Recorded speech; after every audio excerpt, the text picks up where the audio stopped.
Hi guys. Tonight, we slip quietly through the creaking gates of a medieval village. The air is crisp, your breath rising in small clouds that sparkle like shards of glass under a pale moon. A hush lingers, broken only by the crunch of snow beneath your boots and the faraway howl of a restless dog. You find yourself on a narrow lane where smoke curls from crooked chimneys, promising warmth inside, though not much comfort.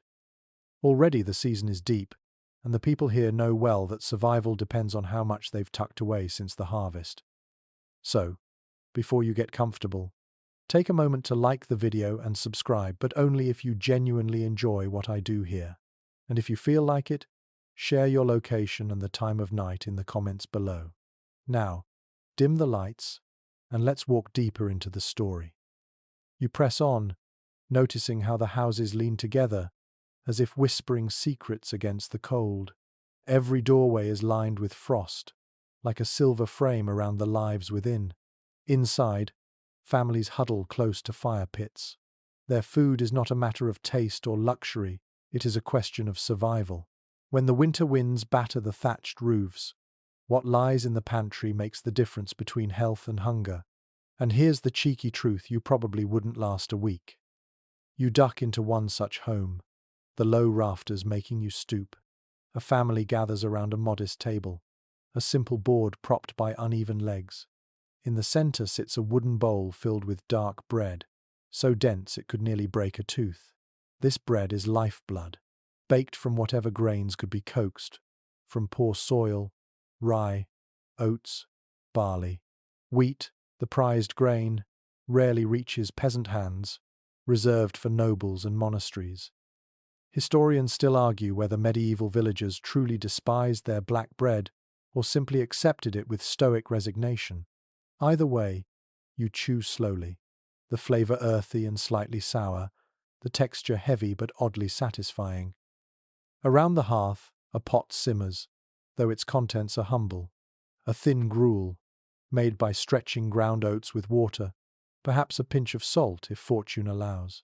The smell is faint, a whisper rather than a promise, but on a freezing night it fills bellies and keeps people standing another day. You watch as the youngest child cradles a wooden spoon like treasure, the warmth radiating into tiny fingers. One mainstream fact here: throughout much of Europe, peasants depended on grains for nearly 3/4 of their daily calories. Bread, porridge, and ale were not side dishes, they were the foundation of existence. Yet tucked in the corner, you notice something curious. An old woman mutters softly, slipping a dried sprig of rosemary into the bubbling pot. She insists the herb keeps away winter fevers. Quirky tidbits like this remind you that food wasn't just sustenance, it was medicine, ritual, even a touch of magic. Some villagers swore that placing onion skins on windowsills would ward off frost spirits. Did it work? You can decide as you watch her nod with quiet confidence. Still, anxiety gnaws at the edges of every meal. Supplies dwindle, and each mouthful is measured. You glance at the larder, a small wooden chest bound with iron, and inside lie precious stores. A few hard cheeses wrapped in cloth, a salted ham already shrinking, bundles of leeks preserved under straw. Everything counts. A rat scurrying in the shadows is not just a nuisance, it is a thief threatening survival. You feel a chill not from the cold outside, but from the knowledge that hunger always lurks nearby.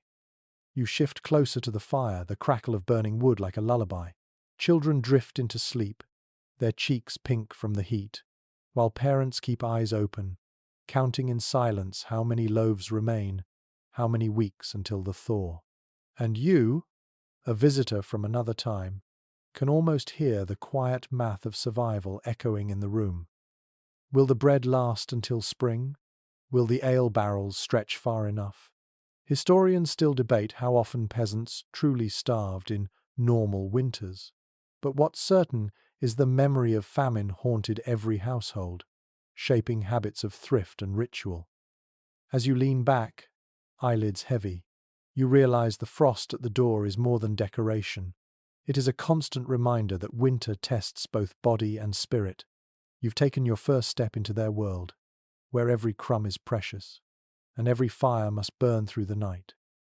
You awaken to a dim winter morning, the kind where sunlight barely manages to pierce the clouds.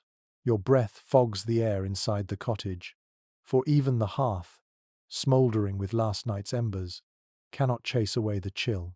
The family stirs slowly, and the first task of the day is not milking a cow or tending a field, it is reaching for bread.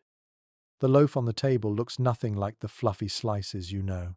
It is dark, thick, and heavy, cut into uneven chunks with a dull knife. The crust is so hard you could tap it like wood. Inside, it reveals a coarse, greyish crumb flecked with bits of husk. You tear a piece, and the smell is earthy, faintly sour, and smoky from the fire where it baked. This is no luxury. This is survival. Bread dominates their diet. For peasants in medieval Europe, it made up the majority of daily calories. The grain mattered more than the garnish, and the type of bread revealed your station. Nobles dined on fine white wheat bread, light and soft, while peasants settled for rye, barley, or oat loaves, darker and denser. Historians still argue whether peasants viewed white bread as a dream worth chasing, or as tasteless compared to their hearty rye. What cannot be denied is the hierarchy of grain mirrored the hierarchy of people. You sit with the family as they bless the loaf and slice it with deliberate care. Each portion is measured, for the supply must last. They eat in silence, the sound of chewing mingling with the crackle of the fire.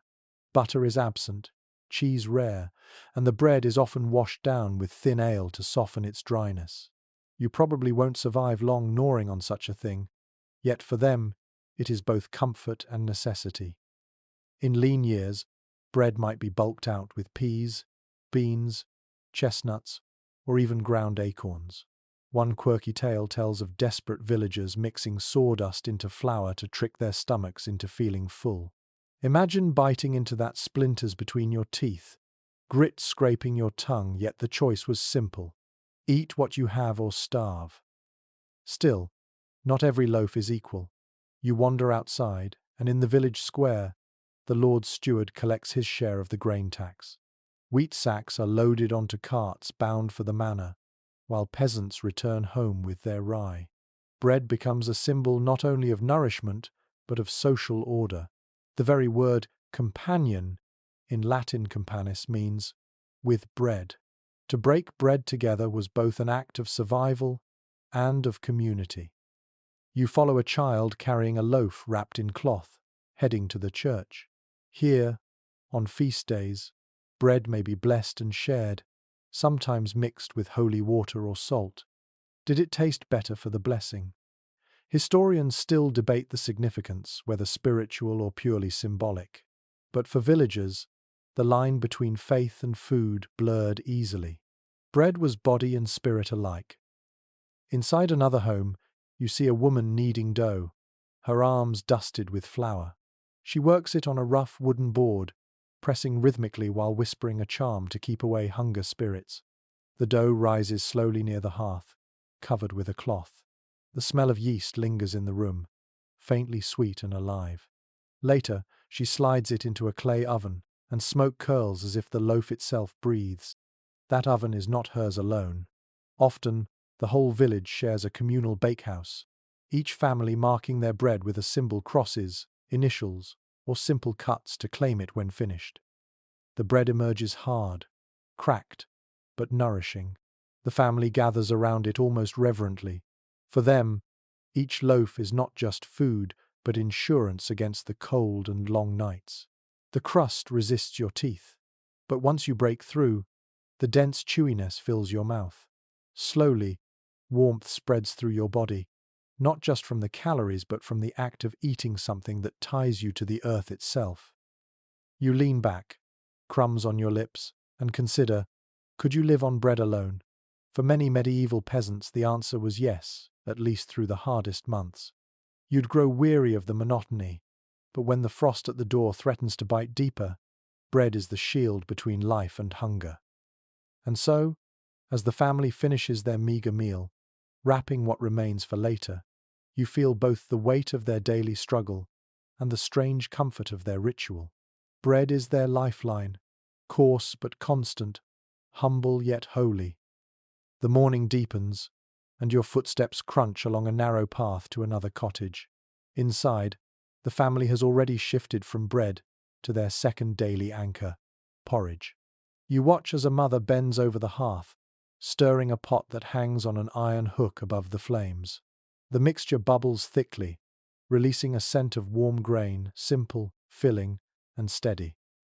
You dip the spoon and find the porridge gritty, dotted with tiny husks.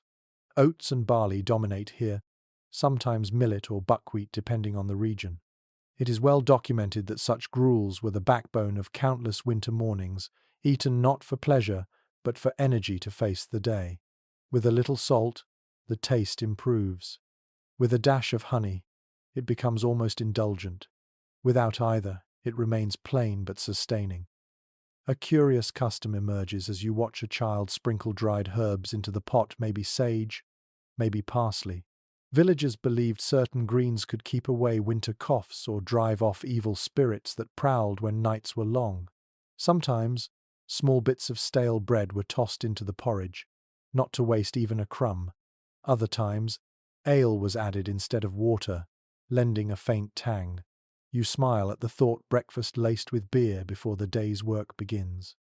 But there's more to this humble bowl than meets the eye. Scholars remain divided on how much variety peasants truly had in their porridges. Some argue they mixed peas, beans, and roots regularly, while others believe winter meals were painfully monotonous, lacking any flourish. Whatever the truth, you can sense how repetition dulls the spirit. The family eats silently, chewing each mouthful with patient resignation, though children sometimes slurp loudly just to break the quiet. Your spoon digs deeper, and the texture thickens as the porridge cools. Imagine eating this every morning for months, each bowl nearly identical to the last. Yet in its monotony lies survival. With each bite, warmth spreads through your chest, like a soft shield against the cold gnawing outside. You close your eyes, listening to the hiss of the firewood, the scrape of wooden spoons, the low hum of voices praying the stores will last until spring. And as you finish, you realize, porridge is not just food, it is rhythm, ritual, and reassurance in a season when nothing else feels certain. You step outside again, and the cold air bites at your face. Snowflakes swirl lazily across the village lane, drifting into doorways and sticking to your cloak. A neighbor waves you inside her cottage, where a jug sits proudly at the center of the table. She pours a cloudy amber liquid into wooden cups, and the sour sweet aroma instantly curls into your nose. This is not fresh water, it is ale, the true drink of winter survival. You lift the cup, and the taste surprises you. It is weak, more like a mild grain tea than the sharp beer you know today. This is small ale, brewed at home with leftover grains, just strong enough to kill dangerous bacteria in the water. Records from medieval households show that ale was consumed daily, even by children, because wells and streams were often contaminated by waste. Better to sip a mild brew than risk disease. You drink, and a gentle warmth spreads through you, not enough to intoxicate, but enough to ease the morning's chill. A peculiar practice was the reusing of grains multiple times. The first brew was the strongest, reserved for feasts or the Lord's household. The second or third batch, watered down, was left for peasants. By the time you reach the fourth run, the drink is little more than flavored water, but even that was safer than the foul-smelling pond outside. You can almost hear the amused laughter of villagers who joked that their children were raised on beer instead of milk. Still, researchers continue to discuss how heavily ale dominated the peasant diet. Some claim villagers consumed up to a gallon per person daily, though others argue such numbers exaggerate, pointing out the scarcity of grain in poor harvest years. The truth probably lies somewhere between a steady trickle of ale accompanying every meal, keeping people hydrated and slightly comforted through endless frost. You glance around the room. The walls are darkened by years of smoke, and in the corner sits a small wooden tub, the vessel for brewing. The process is laborious: heating water, steeping grains, straining with cloth, then leaving it to ferment near the hearth. The smell of damp barley lingers, earthy and raw. Brewing was typically women's work, a quiet skill passed from mother to daughter. Without it, a household could not function. Imagine the anxiety if a batch soured or spoiled. Thirst and sickness would quickly follow. And ale was more than nutrition. It played a social role. Villagers gathered in taverns to share stronger brews, singing songs that echoed off the wooden beams while snow fell outside. The tavern glow became a beacon of warmth, a rare place where laughter could rise above hunger. For some, a night of drink dulled the memory of empty cupboards. For others, it was a chance to trade gossip, arrange marriages, or bargain over debts. The thin beer on your tongue, though humble, connects you to these rhythms of life. A child in the cottage clutches a cup, sipping greedily. You hesitate, but then remember, water could kill, ale could not. Even infants sometimes drank diluted ale, their lips sticky with foam. Chroniclers noted that during plagues, townsfolk relied on beer more than water, believing it held protective properties. Was it the alcohol, the boiled brewing water, or simply faith in tradition? The question lingers unanswered. As you lean back, your thoughts wander further. Imagine trudging across fields blanketed in snow, a flask of ale tied to your belt. Each swallow offers not excitement but endurance, a steady drip of energy. Farmers in winter drank it before chopping wood. Shepherds sipped it while guarding sheep from wolves, and wives swallowed it as they spun wool by dim firelight. One curious tale whispers of villagers who flavoured ale with heather, nettles, or even mushrooms, claiming the mixtures brought visions or courage. Were these eccentric brewers or early experimenters in folk medicine? No one can say for certain, but the stories drift like smoke through centuries. The jug on the table empties, and the family prepares another batch. Grain is precious, but the choice is practical. Risk foul water or sacrifice some barley for ale. The hearth glows as the woman stirs, steam rising like breath in the room. You close your eyes, hearing the faint hiss of boiling water, the soft hum of a song she sings to mark the brewing time. And so you realize, ale is not luxury nor indulgence. It is the thread that binds daily life, safer than the stream, warmer than the frost, and humble enough to accompany both feast and famine. With every sip, the peasant endures another hour of the relentless winter. Your cup is empty, but your senses linger on the tang of barley, the hush of voices, and the certainty that without this cloudy brew, entire villages would crumble long before the snow melts. You wander beyond the smoky cottages, following a line of bare hedges dusted with snow. The fields stretch quiet and white, yet you notice bumps in the ground, plots where last autumn's harvest still hides its secrets. Beneath layers of straw, under overturned baskets, vegetables cling stubbornly to life. They are not glamorous crops, but they are lifelines. Turnips, leeks, onions, and hardy cabbages, each grown with the knowledge that winter always comes too soon. A farmer kneels in the frost, pulling aside straw to reveal pale leeks. The smell is sharp and green, a reminder of soil long frozen. He wipes them clean on his tunic and hands them to his wife, who will dice them into the evening stew. Archaeological finds confirm that root vegetables like leeks and parsnips were staples in peasant gardens, especially because they survived cold better than most grains. Without these stubborn greens, suppers would be thinner still. One odd survival trick involved storing vegetables directly in pits dug into the earth. Families filled them with carrots, turnips, or beets, then sealed them with straw and mud. The earth itself acted as a refrigerator, holding back rot.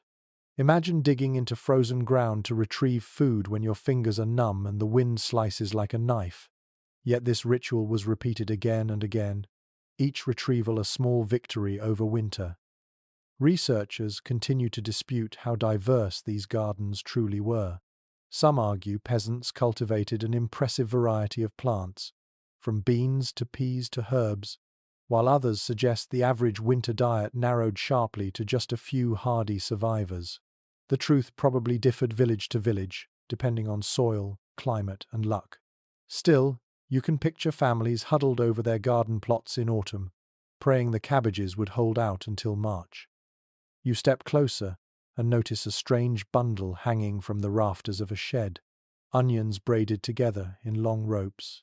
Each bulb glistens faintly, papery skin rustling when touched. Hanging them like this kept them dry and discouraged rot. The sight is both practical and strangely beautiful, a golden garland of survival. And next to them, dried beans in pods clatter softly in the cold breeze, another hidden treasure for soup. Inside a cottage, you watch as vegetables are prepared. Turnips are chopped into wedges, their flesh pale and firm, tossed into the pot with barley and herbs. The aroma builds slowly, earthy and sweet, filling the smoky room. Children peer over the rim, eager for a taste, while their mother reminds them that patience keeps bellies fuller. You dip your spoon later, and the broth, though thin, carries the comforting weight of the earth itself. A curious custom comes to mind. In some regions, villagers believed cabbages planted under a waning moon would last longer in storage. Others swore that leeks kept witches at bay if hung in doorways. Whether superstition or desperate hope, these practices reveal how fragile food felt in the face of unpredictable winters. Imagine believing that a chant whispered over a turnip could keep famine away. It seems quaint, yet in those times, every small ritual mattered. The debate among historians remains: how well nourished were peasants truly? Some suggest that with access to vegetables, grains, and occasional dairy, their diet was surprisingly balanced compared to later centuries. Others argue malnutrition was common, with vitamin shortages leading to scurvy-like symptoms or weak bones. As you chew a leek's fibrous stalk, you realize the truth might be that both were possible, one winter generous, the next cruel. Outside again, you walk through a small garden, bordered by woven sticks. The ground crunches underfoot, frozen solid, yet remnants of autumn still cling. Kale leaves curled like fists, herbs blackened by frost, a few stubborn carrots hidden under straw. Chickens scratch at the soil, searching for anything edible. The scene is quiet, but beneath it lies a web of planning, storing, and hoping that kept peasants alive year after year. And so, you understand. These hidden gardens were not luxuries but shields. Every cabbage head, every rope of onions, every turnip buried in soil represented another day between hunger and survival. Without them, bread and ale alone would never suffice. The land, even under snow, still whispered its gifts if you knew where to look, if you remembered where you buried them, if fortune smiled long enough for you to dig them back up. You breathe in the cold air, laced faintly with the smell of earth and smoke, and carry the image of those frost-guarded gardens with you. They are proof that even in the bleakest months, life insists on pushing through, leaf by stubborn leaf. You duck back into another dwelling as the snow begins to thicken. The roof creaks under the weight, and a draught sneaks through the cracks in the walls. Inside, the air is thick with the smell of wood smoke and something far more tantalizing, the unmistakable tang of salted meat. Suspended above the hearth, strips of pork and beef hang in bunches, their surfaces darkened and glistening from weeks of curing. This is not fresh meat, but it is survival embodied. The family is proud of their supply. Preserving meat was laborious and costly, yet it offered the closest thing to security through the lean months. Chronicles of manor life reveal that pigs were the cornerstone of peasant husbandry slaughtered in late autumn, when fattened by acorns and scraps, then salted and smoked to last deep into winter. The result is heavy, chewy, and sometimes unpleasantly briny, but each bite delivers the calories needed to push through frozen days. One curious image stays with you. In some villages, neighbors gathered for a ritual known as the pig killing. It was both grim and festive, a chance to share the labor of butchering while celebrating the bounty. Songs might be sung, ale poured generously, and scraps shared immediately as a feast before the real storing began. Children licked greasy fingers that night, knowing the rest of the animal would become a treasure stretched across months. Yet scholars remain divided on how often peasants truly tasted meat. Some argue that pork was a rare treat, reserved for feast days or times of slaughter, while others believe small portions appeared regularly, salted and thinned into stews. Archaeological bones suggest meat was not entirely absent, though certainly not a daily indulgence. As you watch the mother slice a strip of bacon-thin pork into a pot, it becomes clear: meat flavored meals, but never dominated them. You lean close to the hearth, watching as fat drips into the fire, sizzling with a hiss. The aroma fills the cramped room, smoky and rich, far more appetizing than yesterday's porridge. Even a scrap of pork, boiled with cabbage or turnip, could elevate a meal into something memorable. Children's eyes brighten at the sight of fat shimmering on the surface of the broth. Imagine the psychological lift knowing tonight's dinner would taste different, stronger, heartier. There were, of course, dangers. Salt was expensive, and not every household could afford the quantity needed to cure large amounts of meat. Some cut corners, leading to spoiled stores that could sicken entire families. Others stretched their supply by mixing animal fats with grains, creating pottages where the meat was more flavor than substance. You wonder, staring at the bubbling stew, whether the salty tang on your tongue masks preservation or desperation. And then there is lard. Stored in clay pots or bladders, lard became a winter companion, spread on bread, stirred into porridge, or rubbed on pans. It is well documented that fat was a prized form of energy, the shield against bone-chilling cold. Without it, bodies weakened quickly, unable to withstand the toil of gathering wood or hauling water. A dollop of lard might not look impressive, but it could mean the difference between exhaustion and endurance. A peculiar folk belief surfaces as you recall tales from rural Europe. Smoked hams were sometimes hung not only to preserve them, but to ward off evil spirits. Some families tied charms around their meat hooks, fearing that witches might spoil their stores.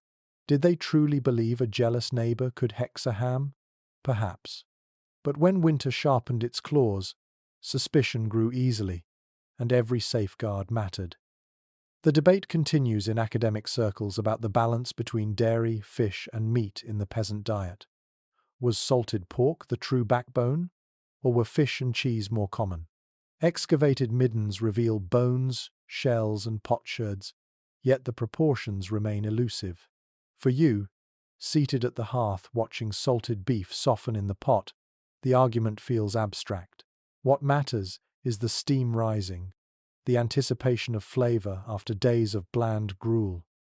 Night falls early. The family gathers, tearing bits of bread to dip into the stew. The salted meat is chewy, almost rubbery, but its richness seeps into the broth, making each spoonful hearty. A child gnaws on a knucklebone, content, while the father saves a strip of fat for tomorrow's breakfast. Nothing is wasted, not skin, not marrow, not organ. Even the pig's bladder may become a pouch, and its bristles turned into brushes. You close your eyes, savoring the faintly sweet smoke clinging to your lips, and realize how precious these stores are. Without salted pork, beef, or lard, the winter table would shrink to bread and roots alone. Meat in any form offered not only strength but morale, the sense that fortune still smiled faintly on those who planned well in autumn. And as the wind rattles the shutters, you feel grateful for the strange comfort of salt and smoke. They are, in their own way, the guardians of the peasant hearth, warding off hunger just as surely as the fire wards off frost. The wind has sharpened, rattling loose shutters and setting crows to flight. You walk along the edge of the village, where the fields dissolve into forest, and you sense another side of survival, the hunt. For most peasants, game was not meant for their hands. The law, woven tightly with privilege, guarded the forests as the hunting grounds of lords. Yet hunger does not heed law, and in the darkest winters, snares and slings emerged from hiding. You crouch beside a boy as he checks a simple trap, a loop of cord hidden under snow. Today, he is lucky. A rabbit kicks feebly, caught by its leg. The boy moves quickly, whispering a prayer as he ends the animal's struggle. Chroniclers note that hares, rabbits, and small birds often found their way into peasant stews, despite the threat of punishment. Officially, these woods belonged to the manor. Unofficially, hunger claimed them all. One curious tale lingers from the records of a Yorkshire village. A man was fined for poaching deer, but the court noted his family's children were thin as fence posts. Compassion occasionally softened justice, though often only slightly. Imagine risking a beating or worse for a hare that barely feeds one family. Yet the alternative was hunger, gnawing like a wolf at the door. Experts remain divided on how frequent such poaching was. Some believe it was a desperate rarity, pursued only when famine threatened. Others argue it was a quiet but steady undercurrent of village life, hidden beneath silence and complicity. After all, a snare leaves little trace, and neighbors often look the other way. The debate is unresolved, but you sense the truth in the boy's nervous glance. His stomach growls louder than the law's voice tonight. Inside the cottage later, the rabbit is skinned with careful hands. The smell of raw flesh mingles with smoke, sharp and metallic. Every scrap is saved meat for stew, hide for a pouch, bones for broth. The animal becomes not just food but a collection of resources, proof that nothing in this world goes to waste. You taste the stew that evening, richer than cabbage alone, faintly sweet, infused with the forest's wildness. A peculiar superstition hovers here, too. Some villagers believed eating hare brought swiftness, that a child fed rabbit meat might run faster, outrun sickness, or escape misfortune. Others whispered that deer carried sacred protection and should not be killed at all. The contradictions reflect the thin line between fear and necessity, between reverence for nature and the relentless pull of hunger. You recall how tightly the church and the crown guarded hunting rights. Royal forests stretched across England and France, where cutting wood or snaring a bird could bring severe penalties. Yet here in the shadows of the peasant village, survival reshaped the rules. No statute could silence an empty belly. The stew finishes, thickened with barley and leeks. The family gathers, bowls steaming in their hands. The father mutters, "Thanks for the forest's mercy," while the boy beams at his small triumph. You sip with them, tasting warmth that feels illicit, a borrowed gift from the woods. And you realize, hunting was not a pastime here, it was a gamble with laws, with neighbors' eyes, with the risk of starvation if the snare came up empty. Yet every rabbit, every pigeon, every squirrel snared in winter kept death one step further away. The wind outside howls, but inside, bellies are a little fuller, spirits a little lighter. The rabbit's bones clatter in the pot, simmering into broth that will last until morning. You lean back, your breath heavy with smoke and meat, and sense the fragile balance of defiance and survival. The village lane carries you toward the frozen stream, its surface glazed with ice, reflecting the pale grey of the sky. You kneel, tapping it with your knuckles. It is solid, but you can hear faint gurgling below, as if the water whispers its secrets under the hard winter shell. Here, food is still alive. Where fields lie dormant and game hides deep, fish remain a constant if only you can reach them. You watch two men approach, bundled in patched cloaks. They carry iron-tipped poles and woven baskets. One drops to his knees, chipping at the ice with quick, practiced strikes. Soon a hole forms, dark water glimmering in contrast to the white world around. He lowers a net weighted with stones, muttering a quiet chant for luck. Chroniclers across medieval Europe observed this ritual. Peasants relied heavily on rivers, ponds, and streams as winter larders, catching eels, carp, or pike when other sources failed. Fish were not just food, they were obligation. The church demanded abstinence from meat on many days, and fish filled the gap. A curious method appears before your eyes. The second man lays out a long, forked stick, lowering it into the water and moving it gently side to side. Patience is the true tool here. Suddenly he strikes, and with a swift jerk pulls out a writhing eel, its body glistening in the cold air. Villagers often preserved eels in clay pots or smoked them, their fatty flesh providing much-needed calories. It may seem odd now, but eels were once considered a dependable staple, so abundant they were even paid as rent to monasteries. Researchers remain divided on how plentiful freshwater fish truly were. Some evidence suggests peasants had steady access, while other studies argue fishing rights were as tightly controlled as hunting, reserved for lords and abbeys. Perhaps both are true. Official rules forbade, but local necessity encouraged. What matters to the men before you is not parchment law, but the tug of the net in icy water. The catch grows. A carp glimmers like a dull jewel, its scales flashing briefly before landing in the basket. Smaller fish, silvery and quick, slip through hands, but some are caught. The smell of river mud clings to them. You imagine how the taste will transform once laid in a pot with leeks and herbs, boiled into soup that warms frozen bones. As you follow them back, you hear another curious tale. In some villages, it was said that fish pulled from under ice carried protective powers, guarding households from famine. Families sometimes hung dried fish above doors as charms. Were these superstitions or gestures of gratitude? Perhaps both. The river was fickle, yet miraculous. Inside the cottage, preparations begin. The women clean the fish with practiced strokes, scales scattering like frost across the table. Guts are set aside for animal feed, bones for broth. Nothing is wasted. Soon, a pot bubbles with fish stew, thickened with barley and flavored with onion. The aroma is pungent, earthy. Not delicate like a feast at a noble's table, but strong enough to fill the air with promise. It is well documented that during Lent and on Fridays, fish became the central dish for nearly everyone, regardless of class. For peasants, this meant rivers and ponds were not luxuries but obligations. Imagine the pressure of knowing your household must find fish weekly, even when nets come up empty.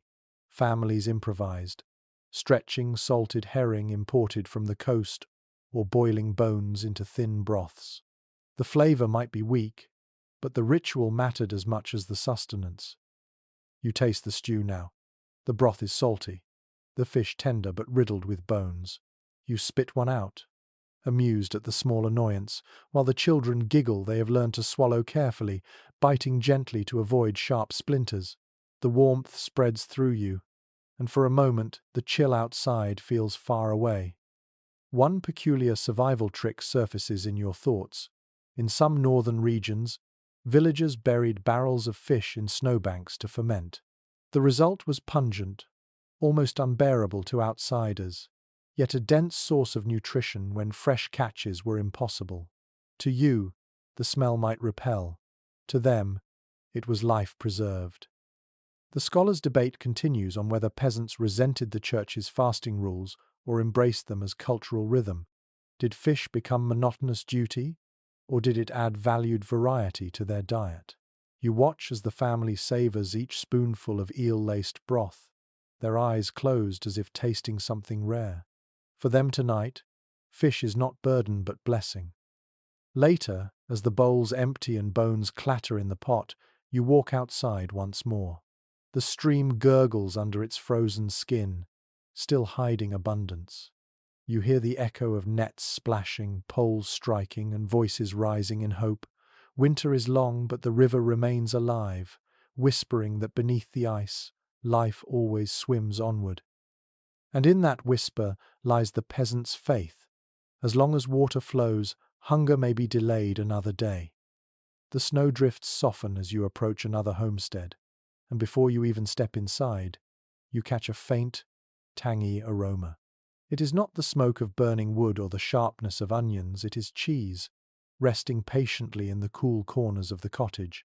Hard wheels wrapped in cloth, small rounds tucked in baskets, and soft curds stored in pots, all whisper of preservation and endurance. You lean down to inspect one wheel.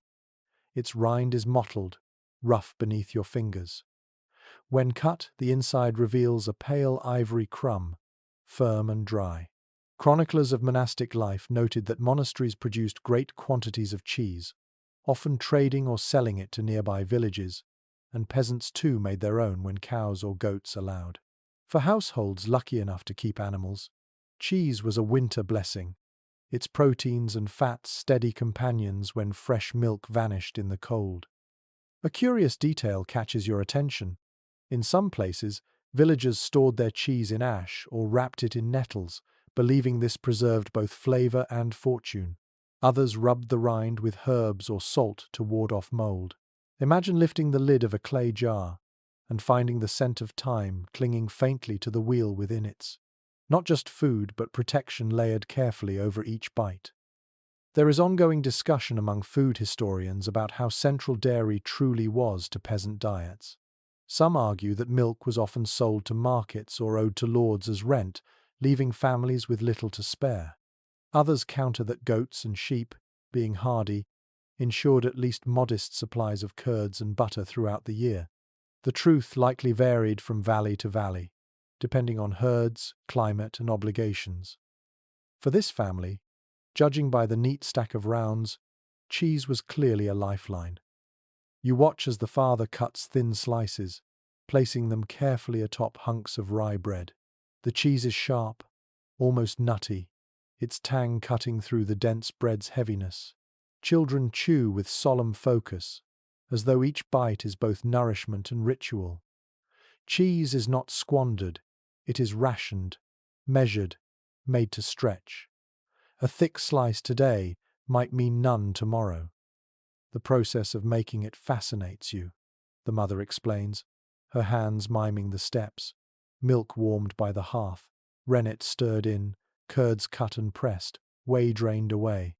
The whey, thin and pale, is never wasted. It feeds pigs or enriches stews. Every part of the milk is transformed. The curds are pressed into molds, salted, and set to age in the coolest corner of the cottage. The children peek often, impatient for the day the rind hardens and the cheese becomes itself. It is well recorded that in harsher winters, dried curds were ground into powder, then stirred into porridge or soups, turning thin meals into heartier fare. You taste such a mixture now, and though the flavor is faint, it enriches the dish like sunlight slipping through grey clouds. It gives strength, invisible but real. Another peculiar belief surfaces in your memory. Some villages insisted cheese made under a full moon would keep longer, while others swore it soured faster. A few even hung small curd rounds in rafters as charms against hunger. Whether true or not, these practices reveal the deep link between food and faith. Every wheel of cheese was more than sustenance. It was a promise carried forward into uncertain months. The debate among scholars also touches on symbolism. Cheese often appeared in religious imagery, offered in tithes or feast tables. Did peasants feel pride in sharing their humble curds, or resentment at losing part of their survival stores? The records are silent, but you can imagine the conflicted feelings: gratitude for a blessing, bitterness for a burden. Even so, tonight, the cottage feels secure. The family shares bread and cheese, a simple pairing that binds them to each other and to centuries of survival. You chew slowly, savoring the saltiness, the firmness, the way it lingers on your tongue long after swallowing.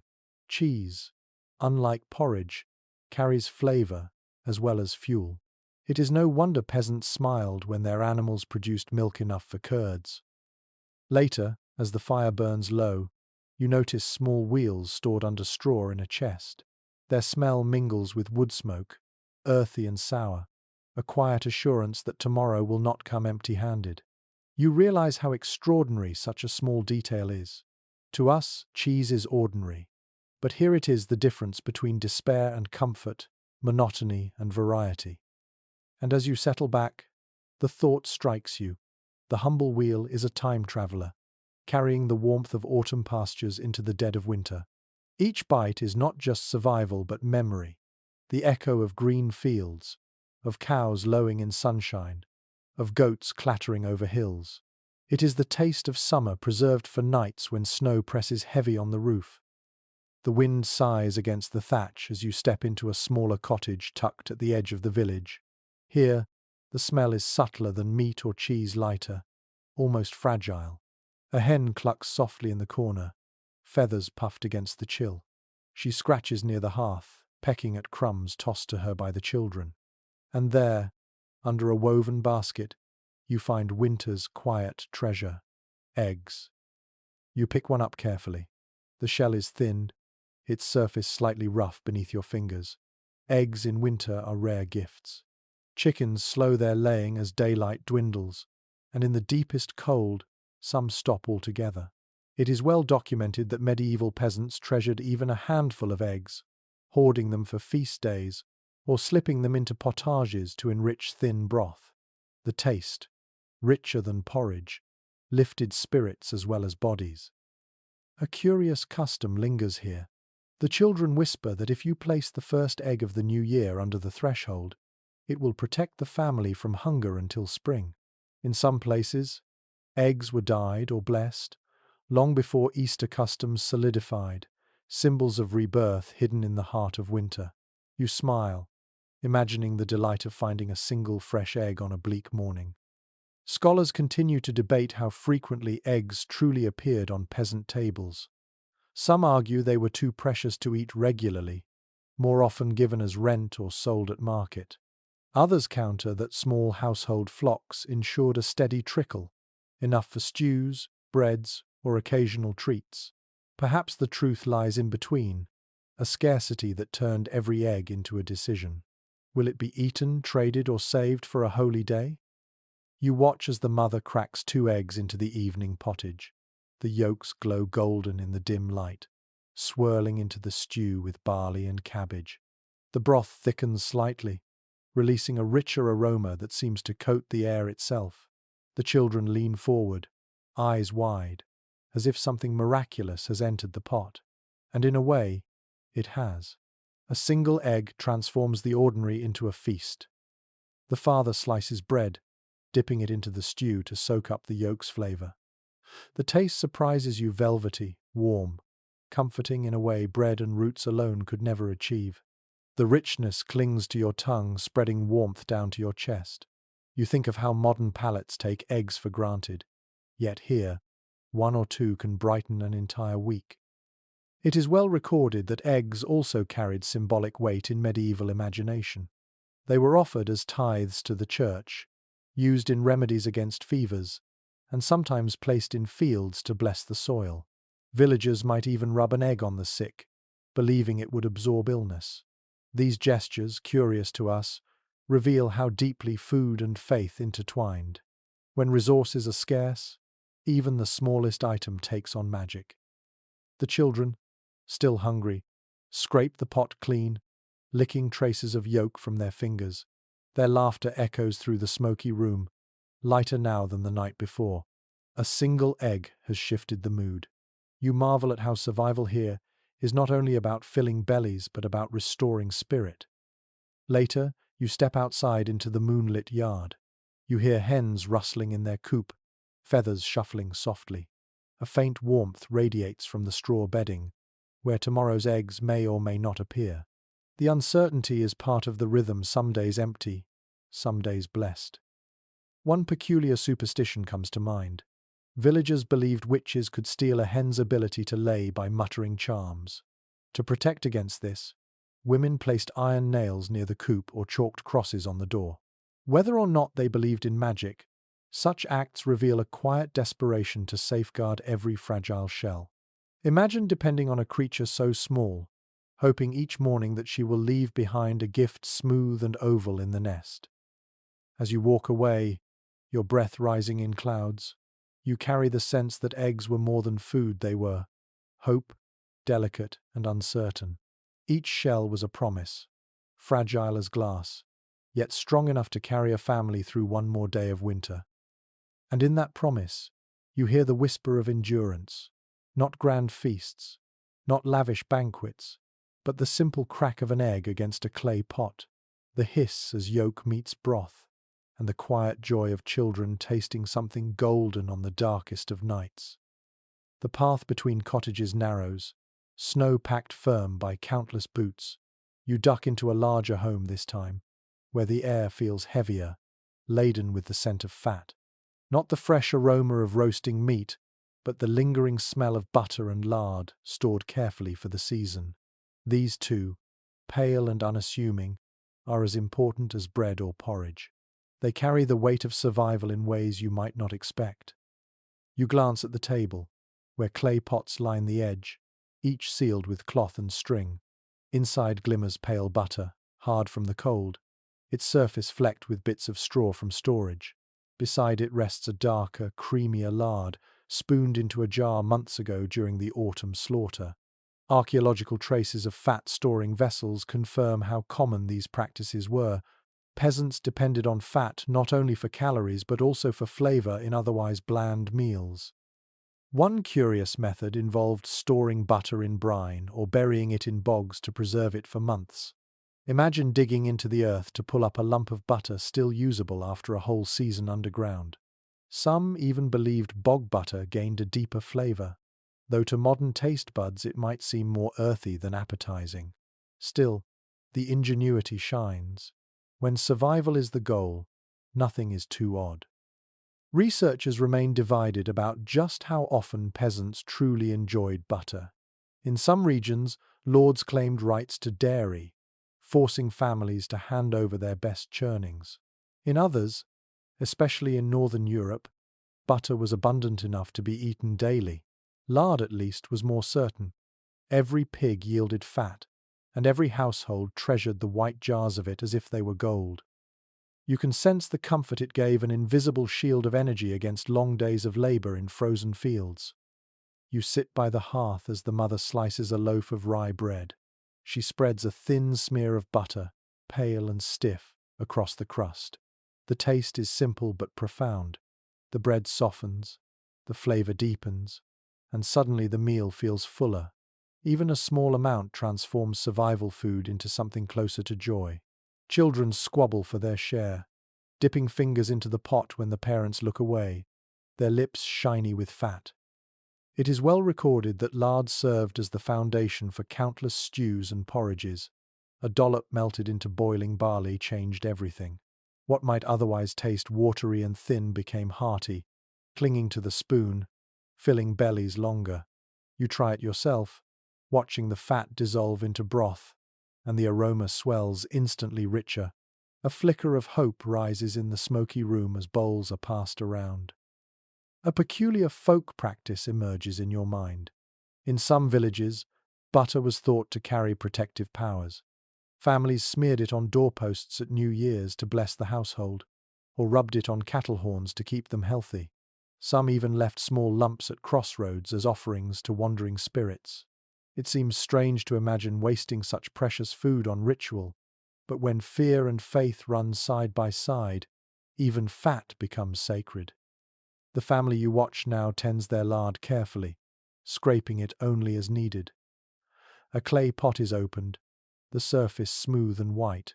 The father spoons a lump into a pan, where it sizzles, spitting tiny sparks. The smell fills the room with promise. Soon, cabbage and onions fry in the lard, the aroma spreading like a curtain of warmth. The sound of sizzling is hypnotic, a rhythm that speaks of survival and of comfort. Some experts suggest that diets heavy in lard and butter gave peasants the endurance to perform hard labor, though others argue it led to health problems in the long term. The evidence is mixed. Bones show both strength and signs of malnutrition, hinting that while fat provided fuel, it could not solve every deficiency. Still, in this cottage, you can see the strength it gives. Cheeks flush with warmth, laughter rises, and for one night at least, hunger is quieted. Later, when the bowls are scraped clean, the children lick spoons with delight.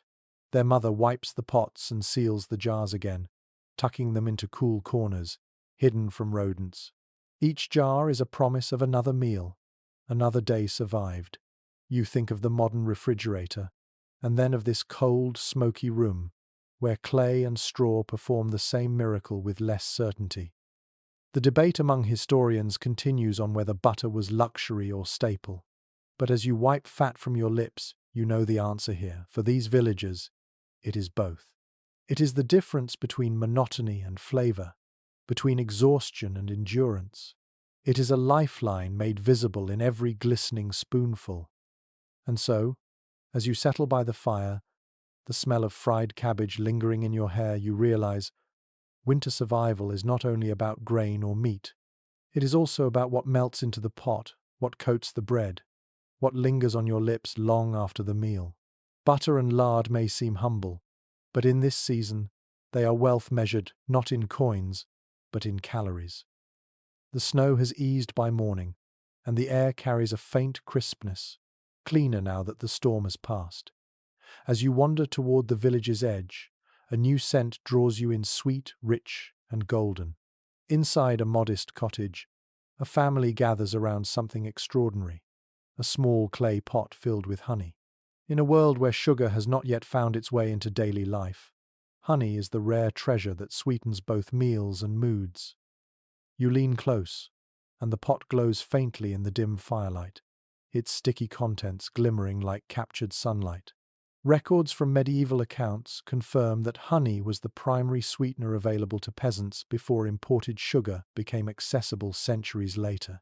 Bees were both cherished and feared, their hives carefully tended in wicker skeps or hollowed logs. Villagers risked stings and smoke to harvest the thick amber liquid, knowing it brought joy unlike anything else in winter's monotony. A curious custom takes place before your eyes. The father dips a wooden spoon into the pot and drizzles a thin stream onto bread, passing it reverently to the youngest child. The child licks slowly, savoring the sticky sweetness with wide eyes, as though tasting magic itself. In some regions, parents would give honey to infants to quiet them, believing it soothed not only the body but the soul. To you, it feels indulgent. To them, it is a memory of summer stored in a jar. Scholarly debate persists over how common honey truly was in peasant diets. Some argue that beekeeping was widespread, with even poor households maintaining a hive or two. Others contend that much of the honey was owed as rent or tribute to lords and monasteries, leaving little for villagers themselves. Perhaps, like so many other foods, its presence varied, plentiful in some regions, rare and coveted in others. Still, in this cottage, honey clearly shines as a seasonal delight, brought out sparingly to brighten the hardest months. The mother now stirs a spoonful into a steaming bowl of porridge. The smell shifts instantly, earthy oats transformed into something fragrant and inviting. You take a bite and marvel at the difference.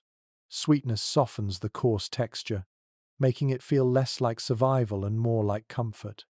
It is no wonder that honey often featured in festival meals, drizzled over breads or mixed into ale. Even a drop changes the entire tone of the table. It is well documented that honey was also medicine. Medieval herbals praise it as a cure for sore throats, wounds, and fevers. Mixed with garlic, it became a rustic remedy for coughs. Combined with herbs, it soothed burns or cuts. You imagine villagers carefully rationing not just for taste but for healing, holding the jar as both pantry and apothecary. Another peculiar belief surfaces from folk tradition. Bees themselves were thought to embody luck and order. Families whispered news of births, deaths, and marriages to their hives, fearing disaster if the bees were kept in the dark. A hive might even be draped in cloth during funerals to keep the bees from leaving. The connection between bees and community, between honey and harmony, seems almost poetic as you watch the family savor the golden liquid. The pot is sealed again, wrapped tightly in cloth, and placed high on a shelf, away from greedy hands. It will not be touched again for days, maybe weeks, until another special moment calls for it. In the meantime, the children lick their fingers clean, grinning, their cheeks sticky. The joy lingers in the room long after the sweetness has gone. You step back outside, snow crunching underfoot. Your thoughts wander to the bees themselves, hives hidden at the forest's edge, buzzing even in cooler months when the sun allowed. The hum of wings in summer, now silent, preserved in liquid gold for the dark season. Honey was not merely food, it was sunlight carried forward, a reminder that warmth and flowers would return. Experts note that honey also played a role in brewing. Mead, a fermented honey drink, was celebrated in feasts, though often too costly for daily peasant use. Still, the occasional jar of honey turned into drink could elevate a holiday beyond the ordinary. Imagine sipping such sweetness while snow piled against the door, your heart briefly lightened by the taste of summer wine. As you return to the cottage, the fire crackles low, and the air is filled with the faint fragrance of honey lingering on the air. The family settles into their routine, stronger not only from calories but from the emotional lift. You realize how critical such moments were. Winter was not just about endurance, it was about hope. And honey, golden and scarce, was hope crystallized in every drop. You close your eyes, imagining the feel of sticky sweetness on your tongue, the hum of bees in fields long past, and the promise of spring hidden in a clay pot. And with that thought, you understand. In the hardest months, survival requires not only bread and meat but also the sweetness that reminds you why survival matters. You follow the path into the woods, branches sagging under frost. Here, the forest floor, though blanketed with snow, still holds secrets from warmer months. You crouch low, brushing aside brittle leaves, and find a scattering of hazelnuts hidden in the earth. Their shells are rough, brown, and cold to the touch, but inside lies dense, oily energy. For medieval peasants, nuts and dried fruits were not everyday luxuries. They were seasonal gifts carefully saved to outlast the barren weeks. It is recorded in household accounts that peasants often gathered hazelnuts, acorns, and chestnuts in autumn, storing them in sacks or burying them in dry pits. When winter pressed hard, these small parcels became treasure. The crack of a hazelnut shell against a stone was a sound of quiet relief, a reminder that the forest still shared its bounty. The taste sweet, earthy, slightly buttery added variety to otherwise monotonous meals of grain and cabbage. A curious survival trick emerges from folk stories. In some places, villagers strung nuts onto cords and hung them from rafters, both as a way to dry them and as charms against misfortune. Children often treated these strings like toys, sneaking one nut at a time until only the cord remained. Such little rituals gave texture to lives otherwise bound by routine. Experts continue to dispute how often dried fruits, like sloes or crabapples, supplemented peasant diets. Some argue they were rare, since drying required time and fuel, resources always stretched thin. Others suggest that wild berries, dried by sun or hearth, were common enough to offer bursts of sweetness in stews or breads. Archaeological finds of berry seeds in latrine pits lend some weight to the latter. But the truth is elusive. Did villagers eat them regularly, or were they occasional sparks of joy? The debate hums on, like the buzzing of bees around summer bushes. In one cottage, you watch a woman crack hazelnuts with a stone, dropping kernels into a pot of boiling porridge. The aroma shifts instantly, nutty and warm, blending with the grain's earthiness. The children lean close, eager for their share, while the father sprinkles in a few dried crabapples, shriveled but still tangy. The stew, once plain, now carries hints of sweetness and crunch. You taste it and feel a small thrill, so little added, yet the effect is immense. It is well documented that in times of scarcity, villagers turned to acorns, leaching them in water to draw out bitterness before grinding them into flour. The process was laborious, and the taste left much to be desired. Yet acorn bread could keep hunger at bay. You imagine the smoky smell of acorn loaves baking in the communal oven, the texture coarse, the flavor sharp, but filling nonetheless. One peculiar belief whispers in your mind. Some villagers thought hazelnuts carried wisdom, that eating them sharpened the mind or even granted visions. Tales from Ireland spoke of salmon who ate hazelnuts and became wise, their flesh infused with knowledge. Did peasants chuckle at such legends as they cracked shells by the fire, or did they secretly hope a handful might lend clarity in dark times? You wander deeper into the woods, where birds flit between bare branches. Here, berries cling stubbornly, shriveled but edible. You pluck a handful of sloes, their skins tough, their flesh sour. Dried properly in autumn, they would have been added to pies or boiled into syrups. Tonight, they sting your tongue, yet you sense the comfort they offered colour and flavour against winter's pale palate. Scholars note that dried fruits also carried medicinal uses.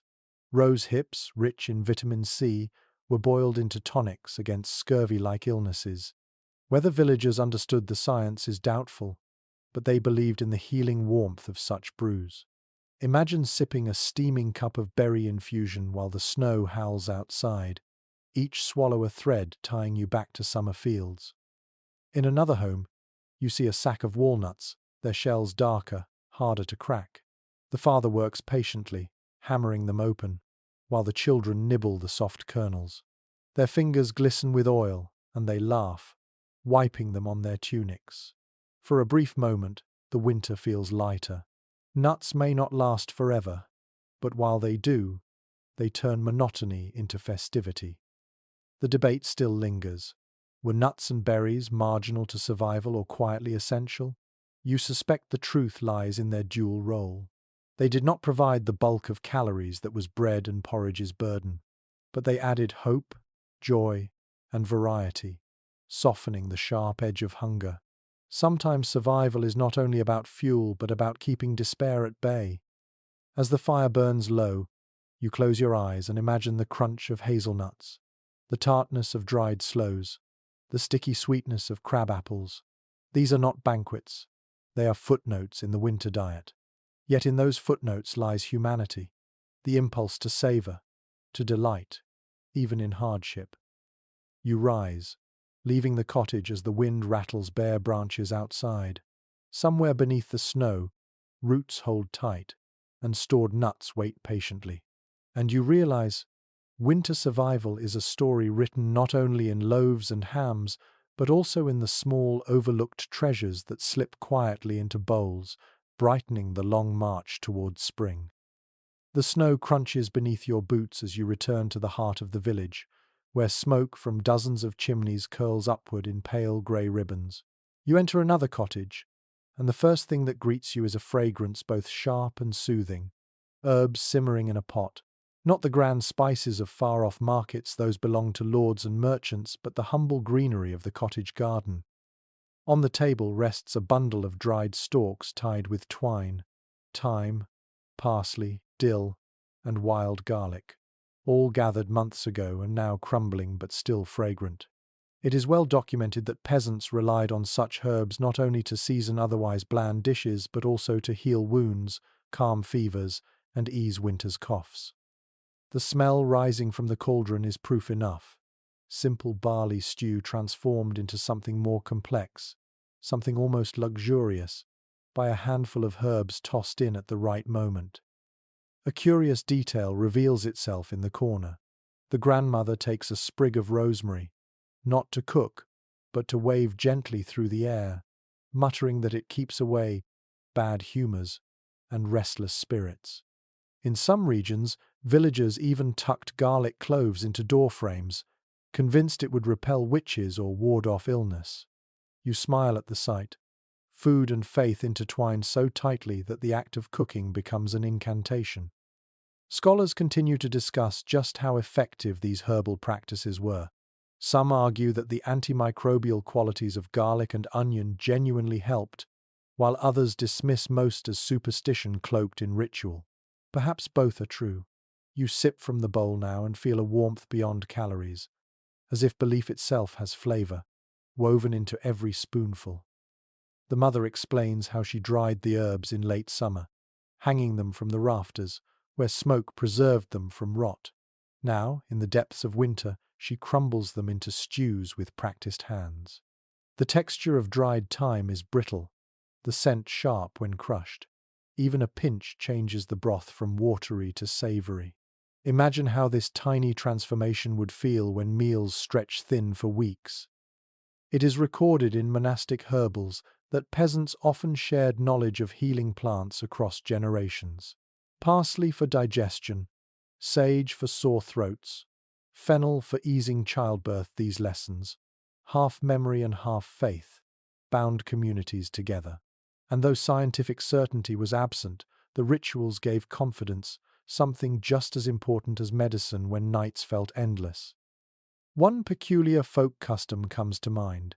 Villagers sometimes brewed green tonics from nettles or sorrel even in winter, believing they kept the blood strong. Children were coaxed to sip the bitter liquid, their faces scrunched but their mothers reassured. The nettle sting faded in boiling water, leaving behind an earthy taste that symbolized health itself. You look again at the pot on the hearth. Barley bubbles at the bottom, cabbage floats at the surface, and in between herbs drift like green sparks. The broth is alive with scent-sharp parsley, sweet dill, pungent garlic. The family leans close, inhaling before they even taste. Flavor here is as important as fuel. Without it, the monotony of winter eating dulls the spirit. With it, even a thin meal feels renewed.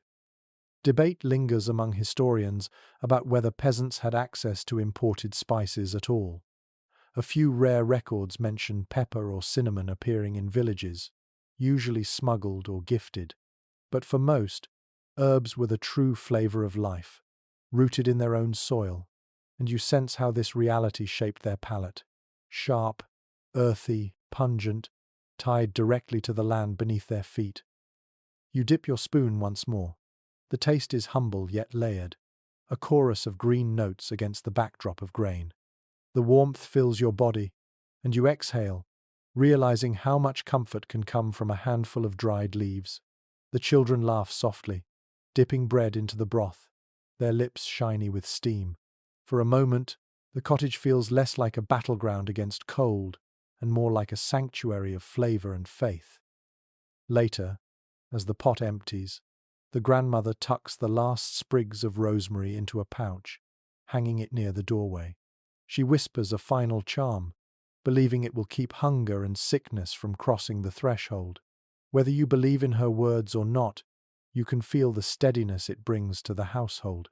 The herbs do more than season, they soothe, protect, and remind the family that they are not powerless against the vastness of winter.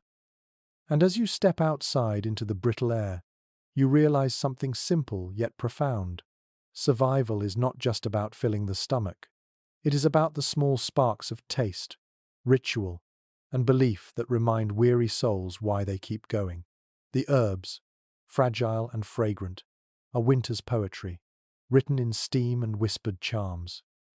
You tread carefully through a narrow lane where frost clings stubbornly to the timber beams of cottages. A faint smell reaches you before you even step inside the pungent, unmistakable tang of onions. It cuts through the smoke and the dampness, and you know instantly that this cottage, like so many others, leans heavily on the humble bulb. Inside, baskets sit in the corner, brimming with onions of every size, their papery skins rustling as the mother sifts through them. Some are white and smooth, others purpled and rough, all stored since autumn in cool, dry spaces. It is well recorded that onions were among the most essential vegetables in medieval kitchens. Not only did they grow reliably in modest soil, but they stored well, lasting months into winter when other crops had long vanished. A curious practice catches your eye. The grandmother peels an onion, not for cooking but to rub across the threshold of the door. She mutters that it will keep illness from entering. In parts of Europe, onions were strung in garlands and hung in cottages, thought to absorb bad air or repel spirits. Imagine walking into a smoky, crowded hut and seeing bulbs dangling like strange ornaments. Superstition or practicality? Perhaps both. Modern researchers remain divided on just how central onions were compared to other vegetables. Some argue that leeks and cabbages held equal importance, while others point to onions' consistent presence in manuscripts, cookbooks, and household records. Whatever the case, the aroma you encounter now tells you this family places their faith in the bulb's sharp bite. You sit at the hearth as the mother chops onions into the bubbling pottage. The sound is rhythmic, the knife hitting wood with dull thuds. Soon, tears stream down her cheeks, though she is unfazed. Everyone here is accustomed to the sting. The onion softens quickly in the pot, its smell mellowing, blending with turnips and barley. When the father ladles the stew into bowls, steam rises thick, fragrant and rich.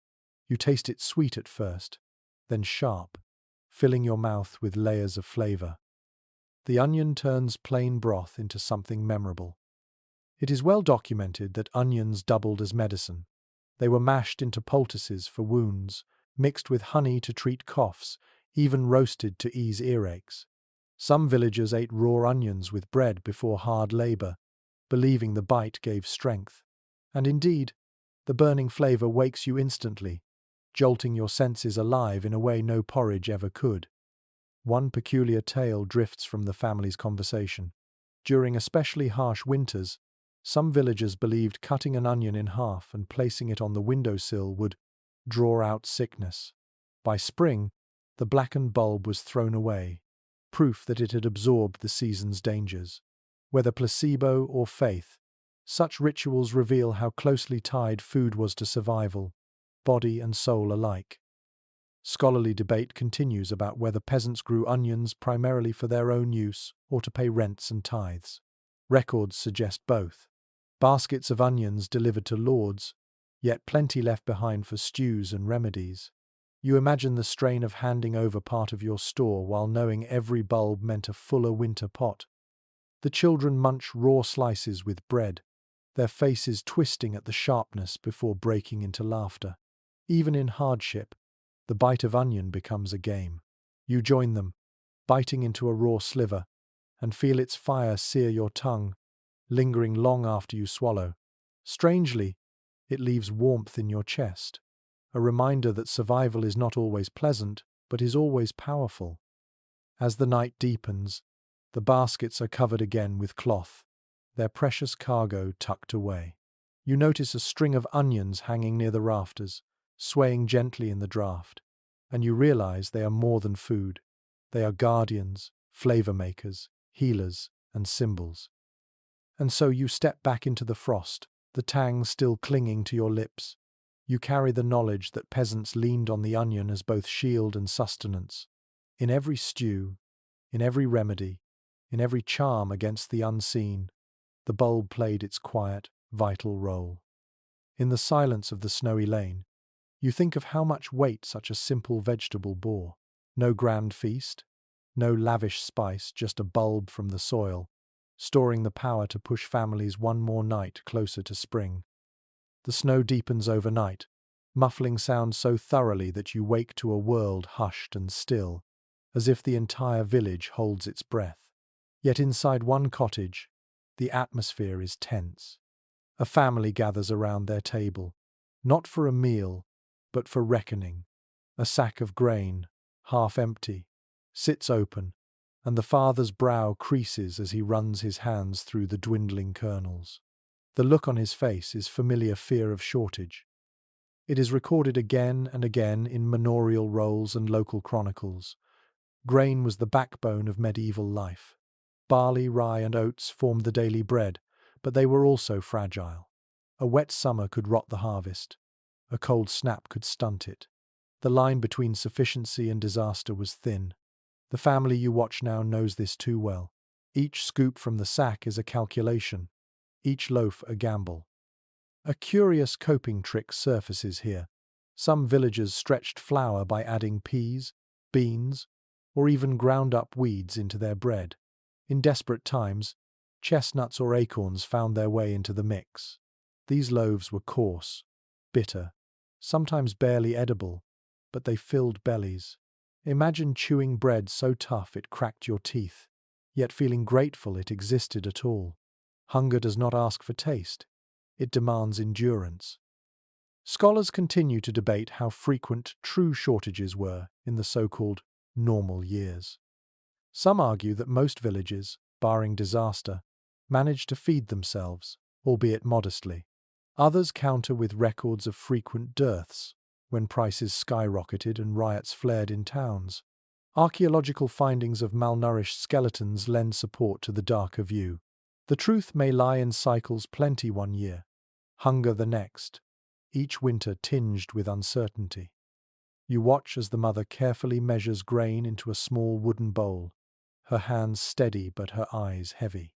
She pours it into the millstone, and the rhythmic grinding begins. The sound is steady, almost hypnotic, like a heartbeat echoing through the room. Flour dust floats into the air, catching in the children's hair, making them look like snow itself has followed them indoors. The resulting flour is dark, speckled with husk. There will be no soft white loaves here. Those are reserved for nobility and monasteries. Instead, the bread will be dense, almost stone-like, nourishing but plain. The father sighs, knowing there are still months until fields turn green again. He mutters that the sack may not last. His voice is low, but the children hear, and their laughter dims. It is well documented that medieval villagers often feared not the cold itself, but the failure of grain. Grain was not only food, but also currency, rent, and tithe. When a lord demanded his share, it meant less bread for the table.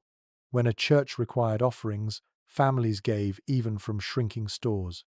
Grain shortages, therefore, were more than empty stomachs. They were crises of obligation. One peculiar superstition comes to mind. In some villages, people placed a kernel of grain on the windowsill, believing it would multiply by spring. Others carried a pouch of seed under their clothes, as if proximity to the body's warmth might coax abundance. Such gestures may sound naive, yet they reveal the desperation of people who lived at the mercy of weather and fate. You dip a slice of today's bread into the stew and taste it. The texture is dense, almost gummy, with a sour tang from the rye. It fills you, but it does not comfort you. Eating it feels like swallowing a reminder of limits. Yet to the family, it is lifeblood, even if each slice is thinner than the last. Experts also point to the psychological toll of shortages.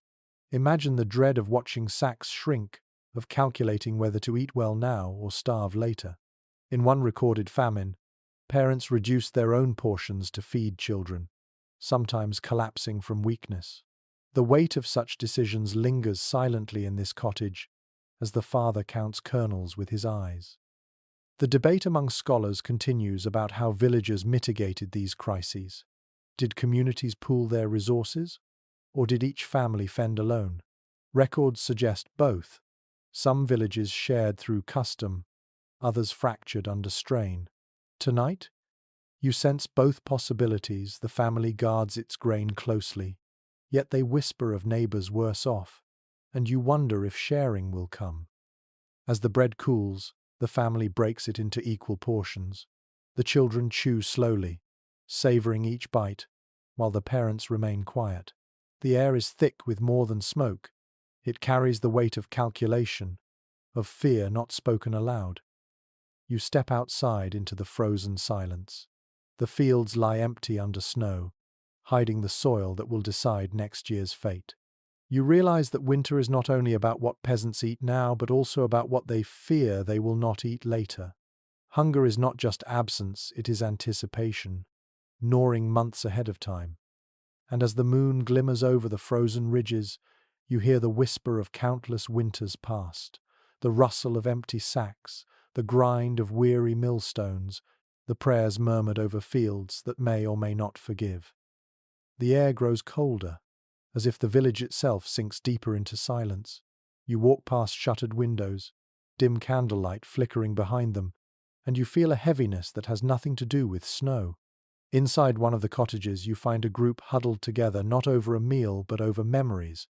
Their voices are low, solemn, recounting winters past when the grain sacks ran dry and the word on everyone's lips was famine. It is well recorded that Europe endured repeated waves of hunger during the Middle Ages. The Great Famine of 1315, 1317 stands out most vividly, when unrelenting rains ruined harvests across much of the continent.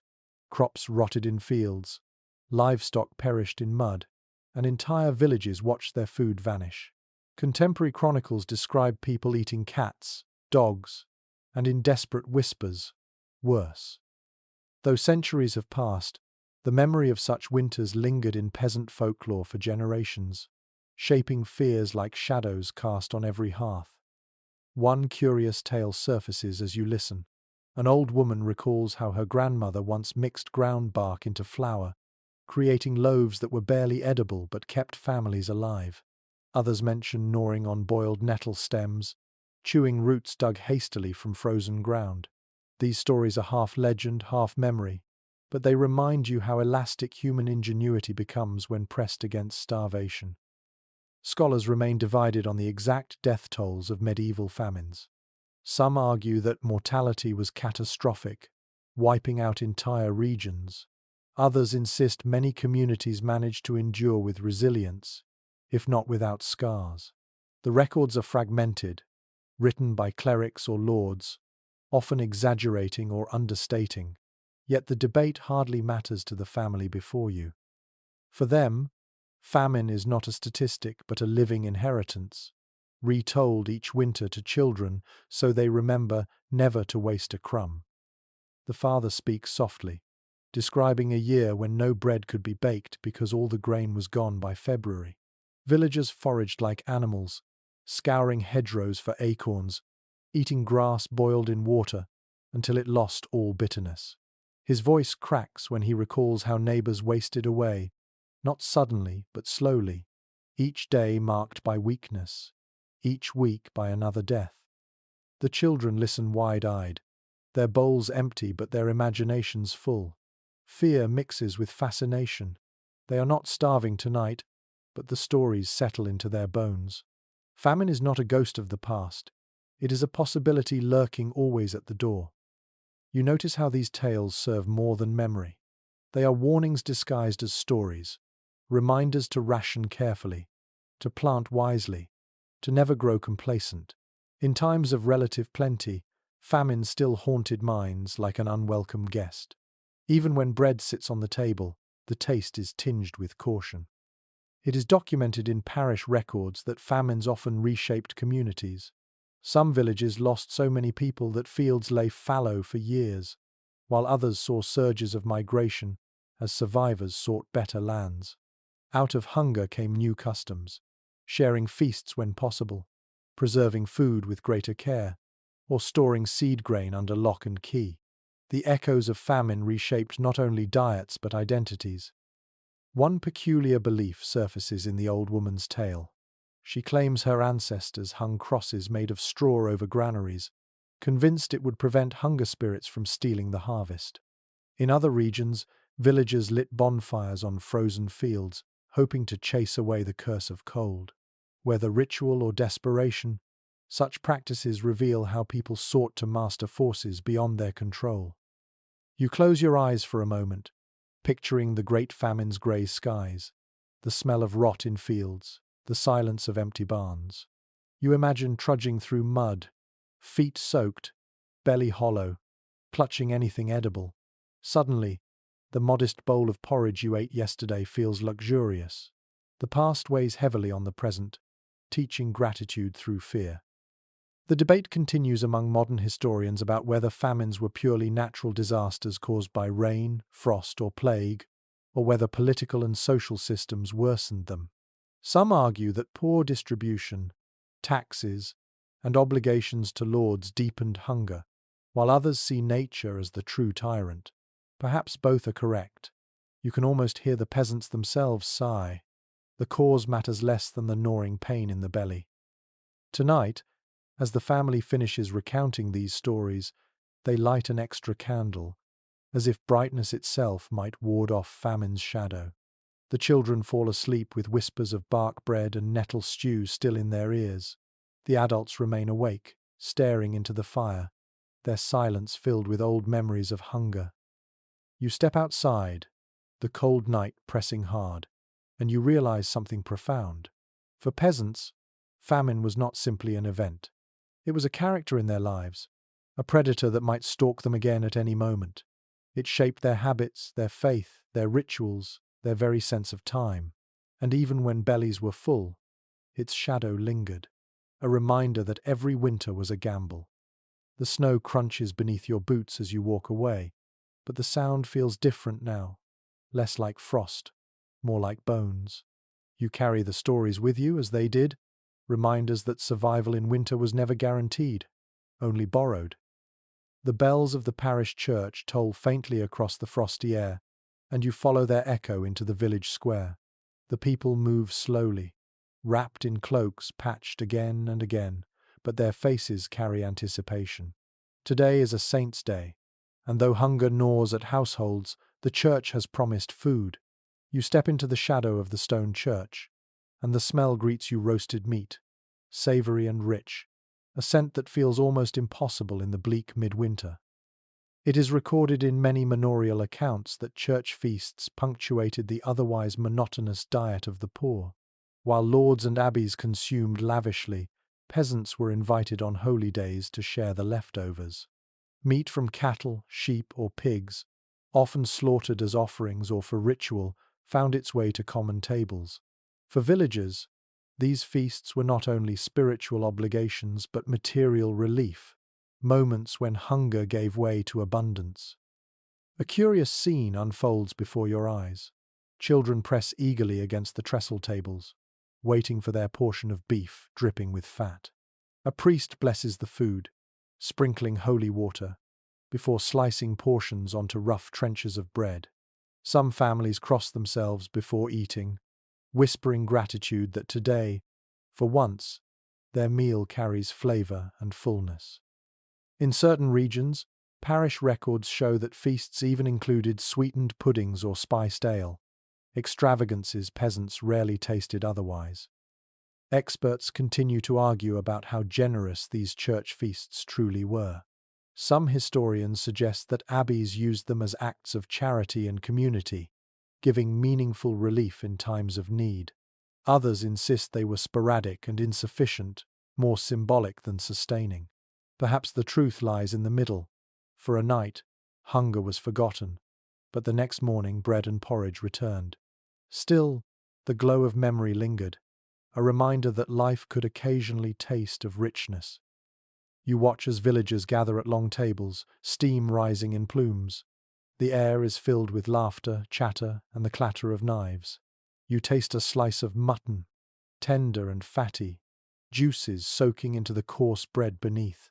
The flavor spreads across your tongue, and you feel a shiver of delight, imagining how miraculous this would seem after weeks of roots and broth.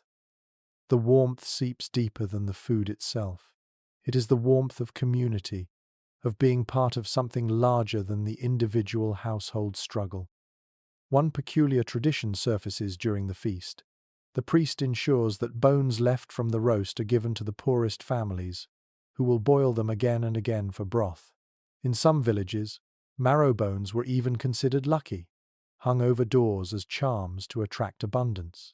To you, it feels both practical and poetic, the church offering not only nourishment, but a symbol of hope. It is well documented that feast days also offered fish on Fridays and during Lent.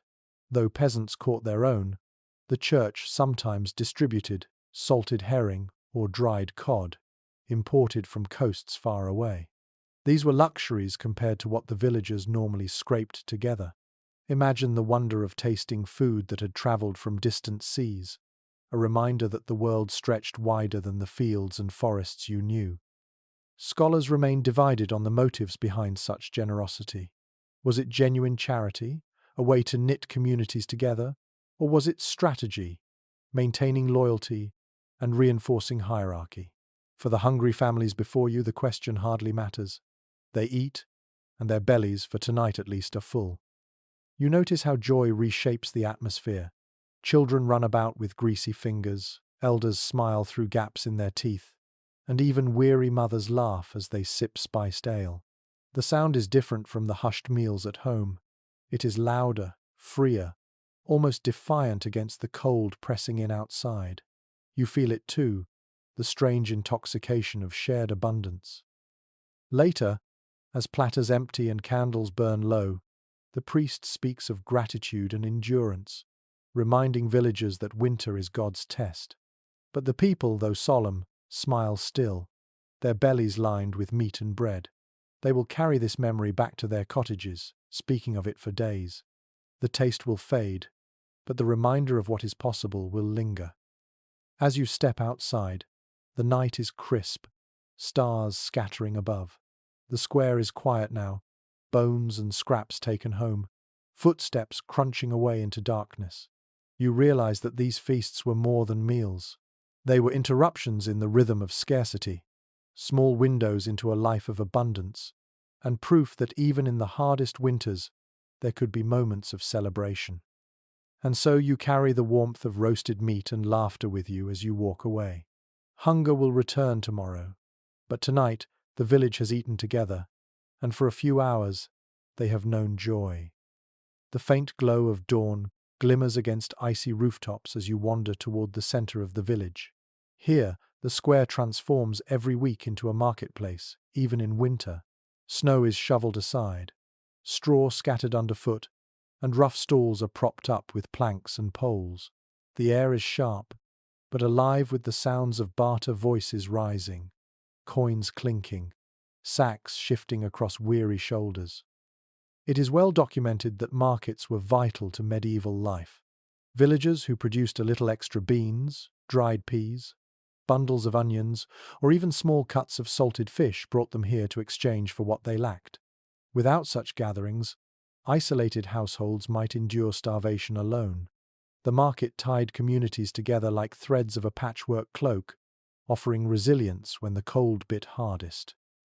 You drift past stalls piled with winter staples.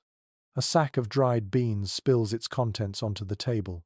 Small, pale, and unassuming yet dense with protein. A fishmonger unwraps layers of cloth to reveal slabs of salted herring, their smell pungent, cutting through the frosty air.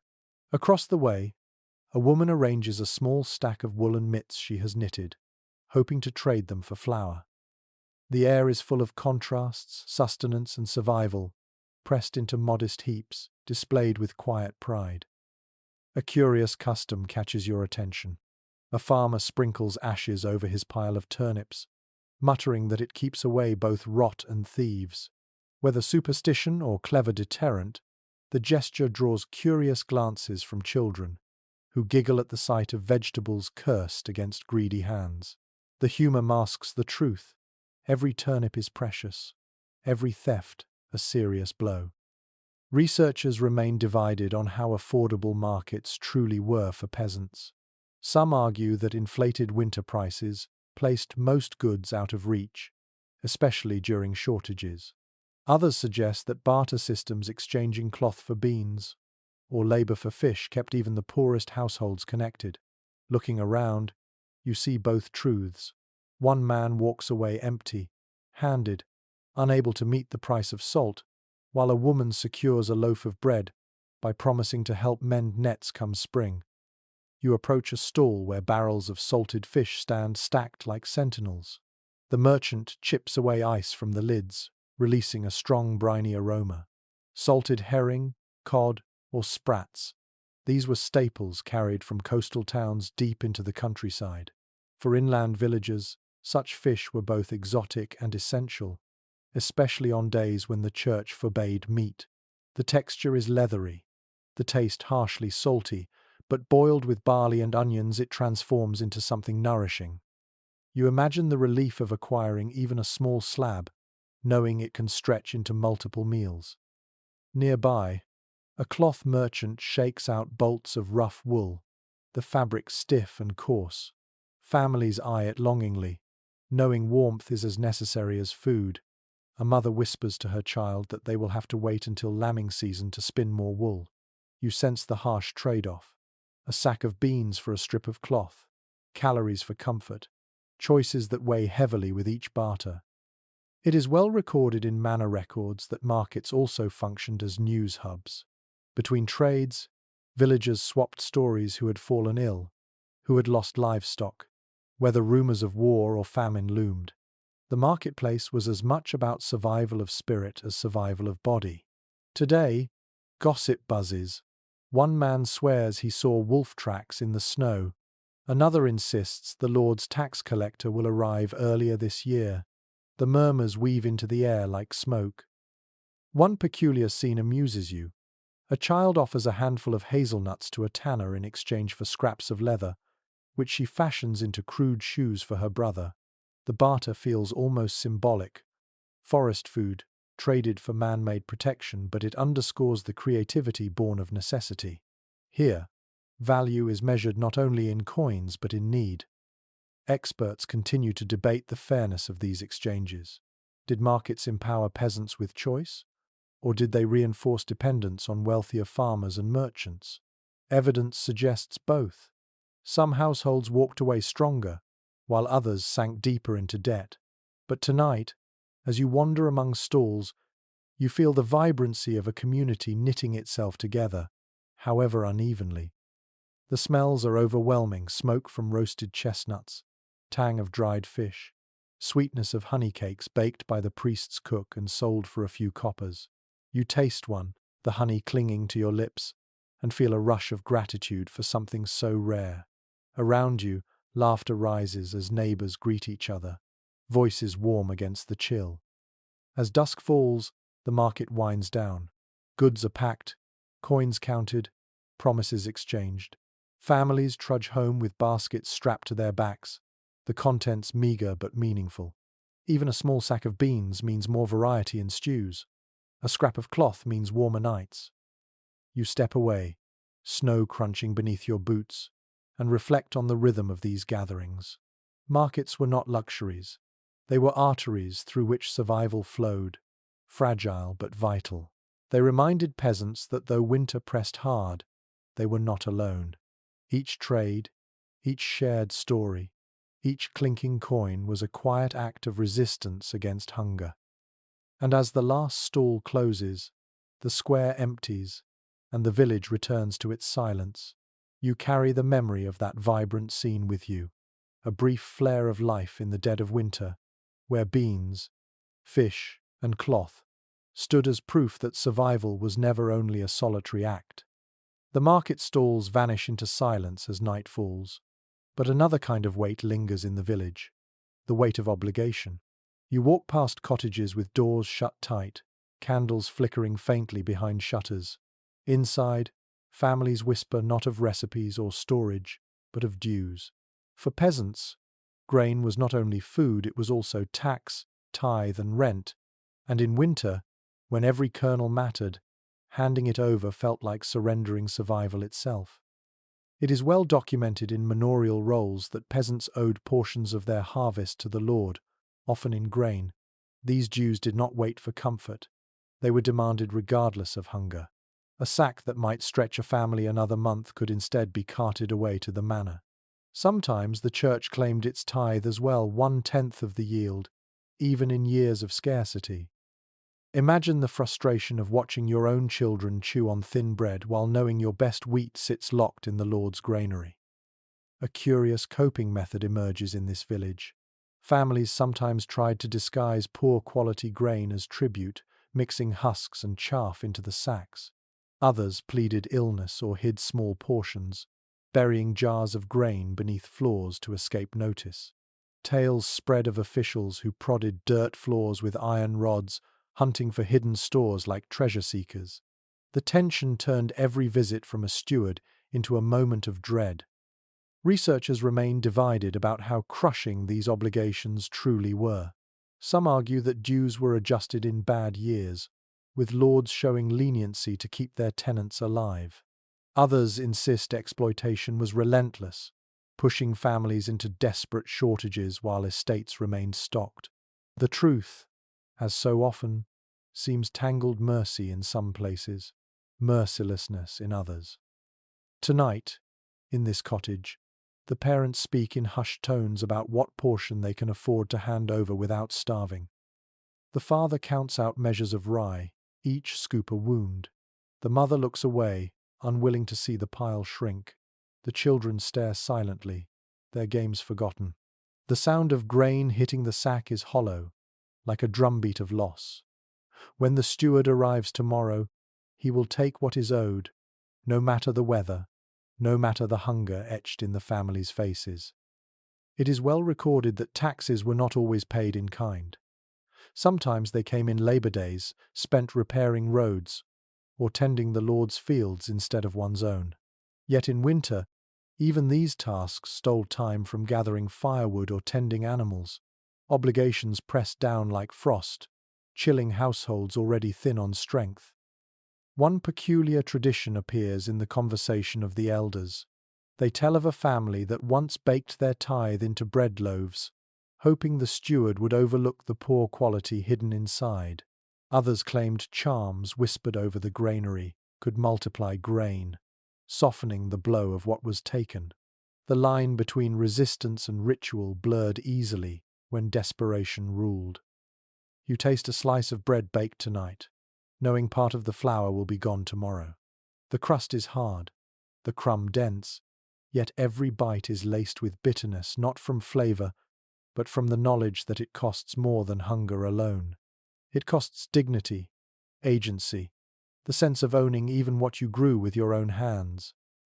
Experts note that such obligations often fed resentment, leading eventually to revolts, uprisings, sparked not by grand ideas, but by the grinding loss of daily bread. The Peasants' Revolt of 1381 inches England, for example, brewed from the anger of taxation layered upon hardship. You imagine how such rage might smoulder in cottages like this one, quiet tonight, but restless under the surface. As the evening deepens, the family seals the sack, tying it with frayed rope. The father places it near the door, ready for collection, his shoulders sagging. The children retreat to bed, their stomachs half full, while their parents sit in silence, staring at the fire. The flames flicker against their faces, highlighting lines of worry carved deeper than age. You step outside into the brittle night. Across the village, other doors conceal the same rituals. Grain counted, measured, surrendered. The snow crunches beneath boots, and you notice a cart already parked near the manor road, waiting for morning. The system is efficient, relentless. And you realize, as the stars shimmer cold above, that survival for peasants was not only about food itself, it was also about what they were forced to give away, the constant negotiation between hunger and obligation. Taxes bit harder in winter, when bellies were already empty. They turned bread into tribute, turned harvest into debt, turned survival into a bargain struck not with nature, but with power. You walk on, carrying the heavy truth. In the long winter, hunger was not always the work of frost or failed harvests. Sometimes it was the echo of grain poured into another's sack, leaving cottages with shadows where abundance should have been. The road curves past the frozen well and toward a modest cottage, lit by a single candle. Inside, the warmth is not in the firewood, which burns low, but in the steady hands of women at work. Here, survival does not depend on abundance, but on creativity, on stretching scraps into sustenance. You sit quietly in a corner as the women of the household orchestrate the rhythm of winter life, each gesture a small act of resilience. It is well recorded in household accounts that women bore the central burden of food management, from planting kitchen gardens in summer to preserving herbs, drying beans, and salting vegetables in autumn. Their labor extended deep into winter. They decided how to portion flour, when to slaughter hens, which jar of lard to open, and which pot to keep sealed for another week. Every choice was a gamble: feed well tonight or conserve for tomorrow. One curious method reveals itself as you watch. The mother takes stale bread, hard as stone, and dunks it into hot broth until it softens, then layers it with cabbage and onions in a clay pot. The result, though humble, feels hearty, almost like a casserole. Such recycling of scraps was common, nothing wasted, everything transformed. In some regions, women even boiled bones until they disintegrated, then thickened the gelatin into jellies to serve with porridge. Scholars continue to discuss how much autonomy women truly had in these choices. Some argue that strict patriarchal rules left them little control. Others emphasize the undeniable fact The daily survival of families depended largely on women's ingenuity. Archaeological evidence of worn wooden ladles, charred pots, and smoke-stained walls whisper of countless hours at the hearth, guided by hands that rarely received acknowledgement.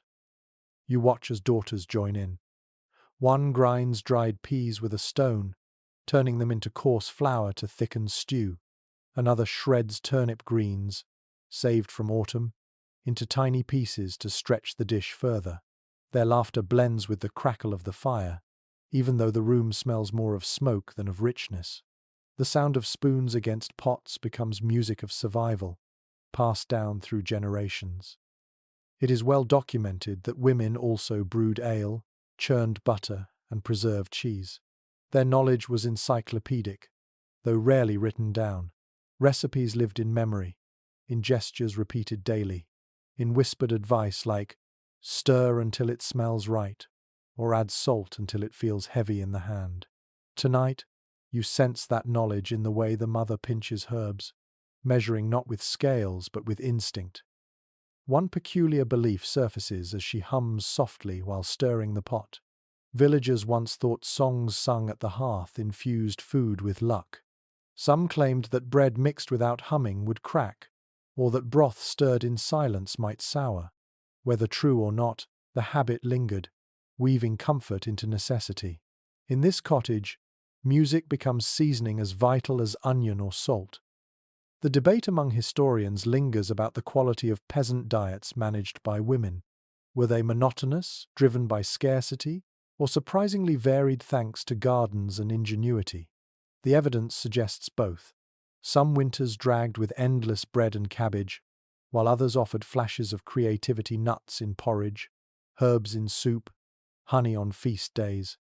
The deciding factor was often the skill of the woman at the hearth, stretching limits further than expected. You taste the dish she serves tonight. The softened bread blends with cabbage and onion, the flavor earthy but satisfying. Each mouthful carries the sense of care more than abundance. You chew slowly, imagining the countless decisions embedded in this bowl. Should she have saved the bread for tomorrow? Should the onions have been preserved instead? Every bite is both nourishment and compromise. Later, the mother prepares another trick. She scrapes the last bits of fat from a pot and spreads them thinly across bread slices. Though meager, the gesture transforms plain crust into something richer. The children smile, licking fingers, their hunger quieted if only briefly. This is not indulgence, it is artistry, the ability to coax comfort out of almost nothing. Outside, the wind rattles loose shutters, but the women keep working, mending clothes, spinning wool, repairing baskets. Survival is not only in what is eaten, but in what is saved from falling apart. Their hands stitch, patch, preserve. Each repair is as important as each meal, part of the invisible network that keeps families whole through long winters. You realize as you watch that these women are not merely background figures. They are the architects of endurance, the silent engineers of survival. Without their decisions, without their endless labor at the hearth, hunger would have devoured families far faster than frost. And as you step back into the cold night, the smell of smoke and cabbage clinging to your cloak, you carry the truth. Winter was survived not by bread alone, but by the hands that stretched it, flavored it, blessed it. Women kept kitchens alive, and in doing so, they kept entire villages alive. Their strength was quiet, but it echoed in every bowl, every loaf, every hum beside the fire. You wander to a cottage smaller than most, where the roof dips low and the door sticks against the snow piled high outside. When you push inside, the air feels thin, as if hunger itself has taken up residence. A family sits close to the hearth, bowls already scraped clean. The children's eyes follow every movement of their mother's hand as she wipes the inside of the pot with a crust of bread, determined not to lose even a drop. It is well recorded that in many households, children often survived on the scraps left after adults had eaten. Parents, desperate yet practical, knew that little stomachs must be filled to preserve life into the future. Sometimes mothers went without, slipping their own share into a child's bowl. The sacrifice was silent, a decision repeated night after night. You can see it here. The father eats slowly, leaving half his portion, nudging the rest toward the smallest child. A curious custom emerges at the end of the meal.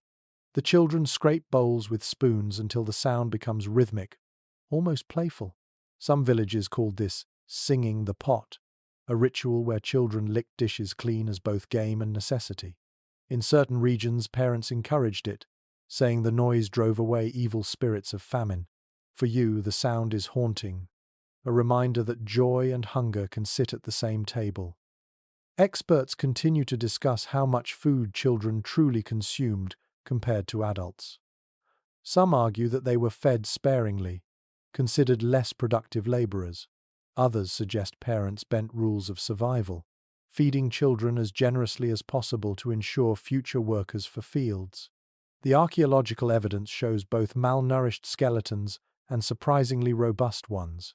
The debate lingers, as it must, since hunger was never distributed evenly. You watch as the mother retrieves a wooden bucket. At the bottom lies only thin broth from last night, congealed into a jelly. She scrapes it out, warms it by the fire, and divides it among her children. Their faces brighten as if receiving a feast. You taste it too, the flavor faint but not unpleasant, a ghost of onions and herbs, stretched beyond reason. It is well documented that children were often tasked with scavenging. In winter, they combed hedgerows for stray nuts, dug at frozen ground for roots, or gathered dung for fuel. Each small contribution added to the family's survival. Today, one child shows you a pouch of dried rose hips, shriveled but red, collected weeks ago. They taste tart, almost sour, but they carry the memory of summer. Imagine the pride in presenting such treasures to parents who have little else to offer. One peculiar belief surfaces as the grandmother speaks. She claims children who ate the first scraps of bread at night would dream of full tables in spring. Dreams were more than fancy, they were comfort, something to hold on to in the silence of dark nights. In this home, scraps are not merely food, they are sparks of hope. Researchers note that children's play often revolved around food, pretend feasts made from stones and sticks, songs about bread, rhymes about porridge, all served as coping mechanisms, helping young minds endure scarcity. You hear laughter now as the older child makes a cake of snow outside, pressing it proudly into a dish. The others giggle, though their eyes still flick toward the empty pot inside. The parents' faces are different, drawn, weary, edged with worry. They know scraps alone cannot last. Tomorrow will bring the same dilemma, how to feed little mouths with almost nothing left. Yet tonight, they smile faintly, warmed by the children's joy in licking spoons and tapping bowls. Survival is not only calories, it is also morale, the ability to endure another day because laughter has not completely died. Scholars remain divided on whether such families always manage to endure. Some argue that tight-knit communities stepped in, ensuring no child starved completely. Others paint a harsher picture, where weak children perished quietly, unnamed in records. The silence of history leaves questions unanswered, but you can sense the truth in the parents' eyes. Each winter was a gamble, and not all gambles were won. The hearth glows low. The children curl up together, sharing warmth. Their bellies are not full, but they are not empty either. The mother tucks a thin blanket over them, humming softly. Her voice cracks, but the children close their eyes, comforted. You realize then that scraps are not only food, they are symbols of resilience. Each crumb is proof that the family has survived one more day. As you leave the cottage, the snow crunching under your feet feels louder than usual. Behind you, faint laughter mingles with the crackle of firewood. You carry with you the image of small hands scraping bowls clean, the rhythm like a fragile song of defiance against hunger. And in that sound lies the truth of winter survival. Not feasts, not plenty, but the determination to wring hope from scraps, to turn empty bowls into instruments of endurance, and to keep children laughing, even when the cupboards echo with absence. The church bell tolls again, not for a feast this time, but to mark another Friday. You follow villagers along the snowy path, their breaths rising like smoke in the cold dawn. They are not carrying meat to market or preparing to slaughter livestock. Instead, baskets hold fish, dried beans, and loaves of dark bread. Today is a fasting day, as the church requires, and across the countryside, thousands like them bend their meals to rules that shape both faith and survival. It is well documented that fasting was woven into the fabric of medieval life. Nearly half the calendar was marked by restrictions: Fridays without meat, Lent with weeks of abstinence, vigils before holy days. For nobles, this meant elaborate fish dishes, sauces thickened with almonds, or sweetened pastries made without lard. For peasants, it meant something simpler: bread dipped in thin broth, beans boiled until soft, salted herring shared between many hands. Fasting was not an extraordinary event. It was a rhythm, as steady as the turning of seasons. A curious ritual unfolds in the cottage you enter. The family lays out a loaf of rye bread and a handful of beans on the table. Before eating, the father crosses himself and murmurs a prayer, thanking God for providing even this.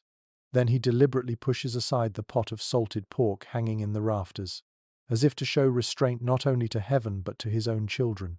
The youngest stares at the meat longingly, but says nothing. They all understand the rules. Scholars remain divided on how much fasting genuinely reduced caloric intake. Some argue that it acted as a form of rationing, stretching supplies further into spring. Others suggest that peasants compensated by eating more bread and fish, meaning the nutritional loss was minimal.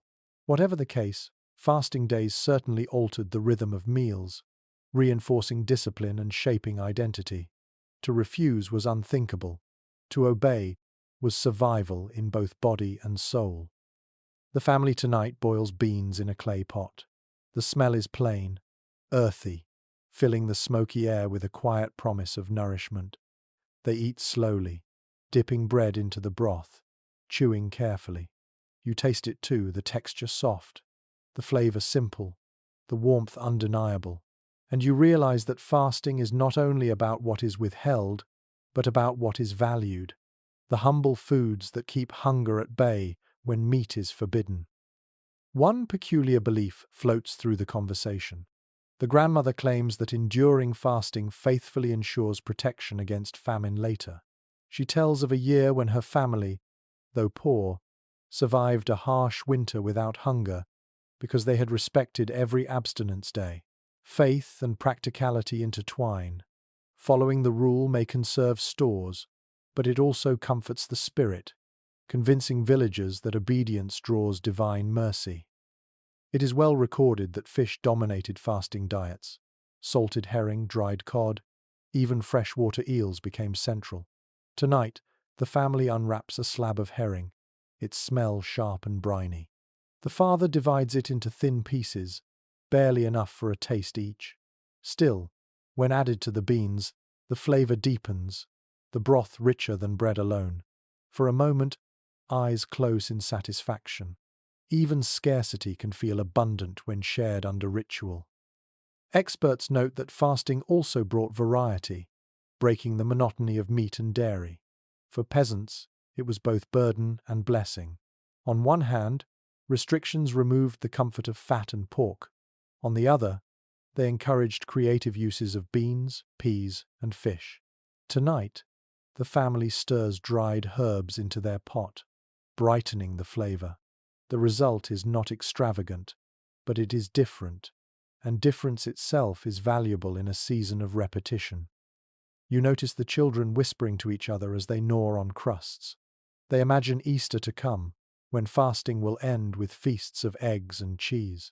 Their eyes shine with anticipation, proof that ritual provides not only rules but hope. Each abstinence day is a step closer to celebration, each meager meal a reminder that plenty will return. One peculiar custom surfaces in a story told by the father.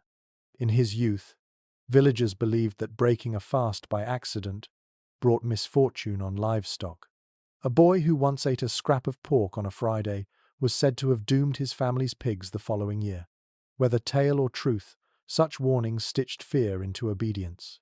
Food was never only physical, it was moral, spiritual, and deeply symbolic.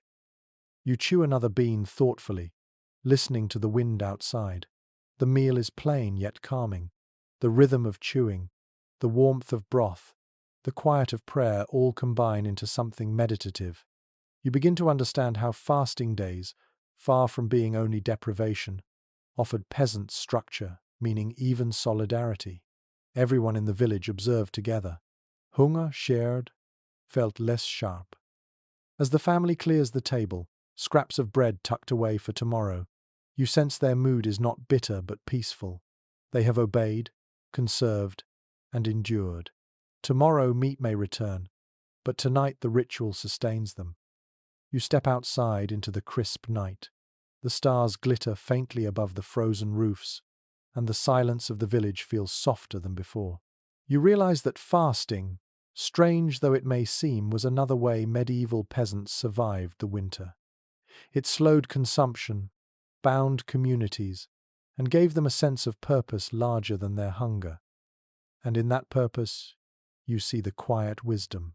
Survival is not only about what you eat, but about how you endure the waiting. The night grows colder still, and the stars shimmer like chips of ice overhead. You follow a narrow track that leads toward the edge of the village, where cottages huddle close against the wind. In one of them, the door creaks open to reveal a sight both ordinary and extraordinary. Neighbors gathered together, bowls and loaves in hand, pooling what little they have. Tonight is not a feast decreed by the church or the Lord.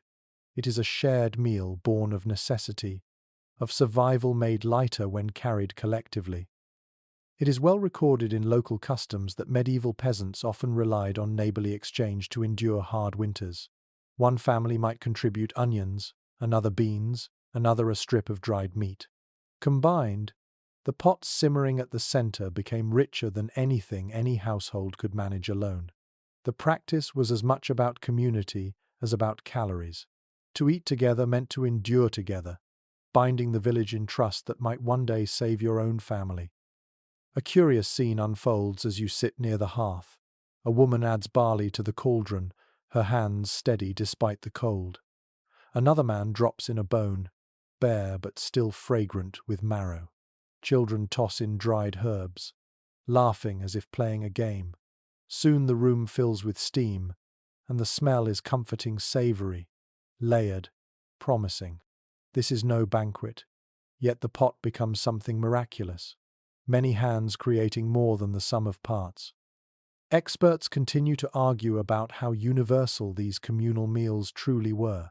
Some suggest they occurred only in years of severe scarcity, while others see them as regular features of village life, part of seasonal rhythm. Archaeological evidence of large shared cauldrons hints at their prevalence, but the debate lingers, unresolved. Tonight, the bubbling broth before you is proof enough that cooperation was no idle story. One peculiar custom surfaces as the pot boils. Villagers drop small pieces of bread into the cauldron, calling it soul bread, meant to honor the dead who could not share in the meal. Some even believed the steam carried prayers heavenward. Whether practical or symbolic, the act transforms dinner into ritual, weaving memory into survival. You inhale deeply, and the scent feels layered with both nourishment and reverence. It is well documented that villages also exchanged food directly.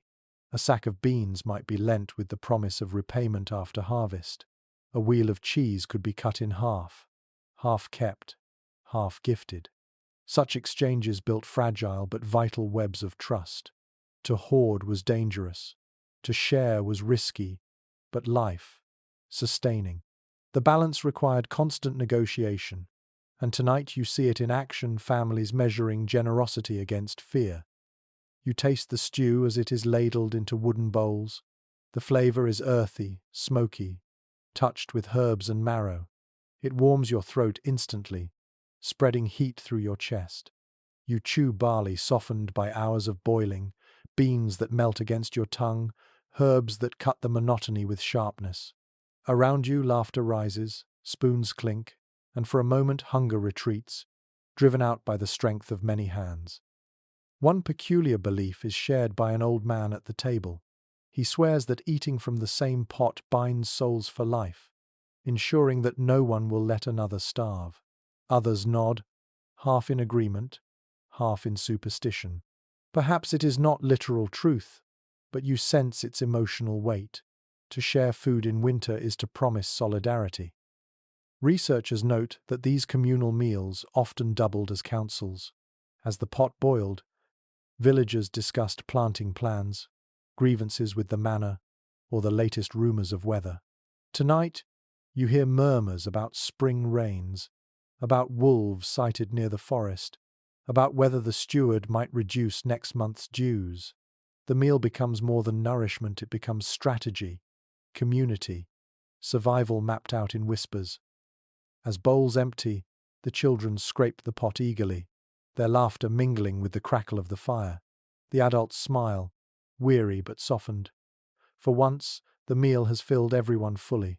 The sense of relief in the room is palpable, like a collective exhale. Yet as you watch, you sense the fragility.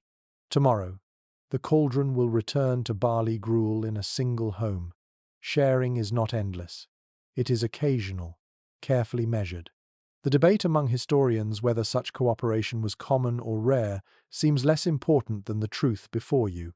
It happened, and when it did, it transformed lives. You step outside into the frozen night. The cottage glows warmly behind you, smoke trailing upward. The sounds of laughter fade, but the feeling lingers. The shared meal is not just food, it is hope multiplied, fear divided. It proves that even in a season of scarcity, humanity can create abundance, if only for a night. And as the stars wheel above, you carry the memory of that bubbling pot. Barley, beans, marrow, herbs, all stirred together by many hands. A recipe not just for stew, but for endurance itself. The snow crunches beneath your boots as you leave the warmth of the communal meal and wander toward a quieter corner of the village. Here the cottages are smaller, roofs sagging under frost, smoke drifting weakly from chimneys that struggle to keep up with the cold. Inside one hut, the air is heavy with a different kind of winter survival, not sharing and laughter, but substitution and compromise. This family has learned to stretch what little they have by replacing the expected with the unexpected, transforming scarcity into a strange kind of ingenuity. It is recorded in agricultural accounts that peasants often relied on ersatz foods during the hardest months. When grain ran short, flour was stretched with ground peas, beans, or even pulverized acorns. Bread baked from these mixtures was coarse, bitter, and sometimes indigestible, yet it kept bellies from collapsing entirely. Tonight, you watch as the mother pours a mix of rye flour and pea meal into a bowl, the smell earthy and faintly sour. She kneads it with rough hands, her palms red from cold, while the father tends the fire. A curious detail emerges in the corner. A sack of dried leaves from linden trees, ground into powder, sits ready to be mixed with flour. In some regions, villagers used such additions to bulk up bread dough. Though nutrition was meager, the illusion of abundance carried weight. Imagine biting into a loaf that crumbles easily, the flavor more bark than bread, yet feeling a spark of relief simply because something sits in your stomach. Scholars continue to debate how widespread such substitutions were. Some argue that they were last resort measures only in famine years. Others suggest that stretching food with wild plants, bran, or weeds was part of everyday strategy. Archaeological finds of bread with odd inclusions, seeds, husks, even sand, support the latter. Whatever the truth, the loaves you see baking tonight carry the story of compromise etched into every crack. The mother pulls one from the oven, its crust dark and uneven, the smell smoky rather than sweet. She slices it carefully, distributing thin pieces. The children chew slowly, their faces twisting at the bitterness. You try a bite too, the texture rough, grains catching between your teeth, the taste lingering in a way that is more endurance than pleasure. Yet as it fills your mouth, you feel the same truth they do. Survival is not about delight, but about endurance. It is well documented that soups too were adapted.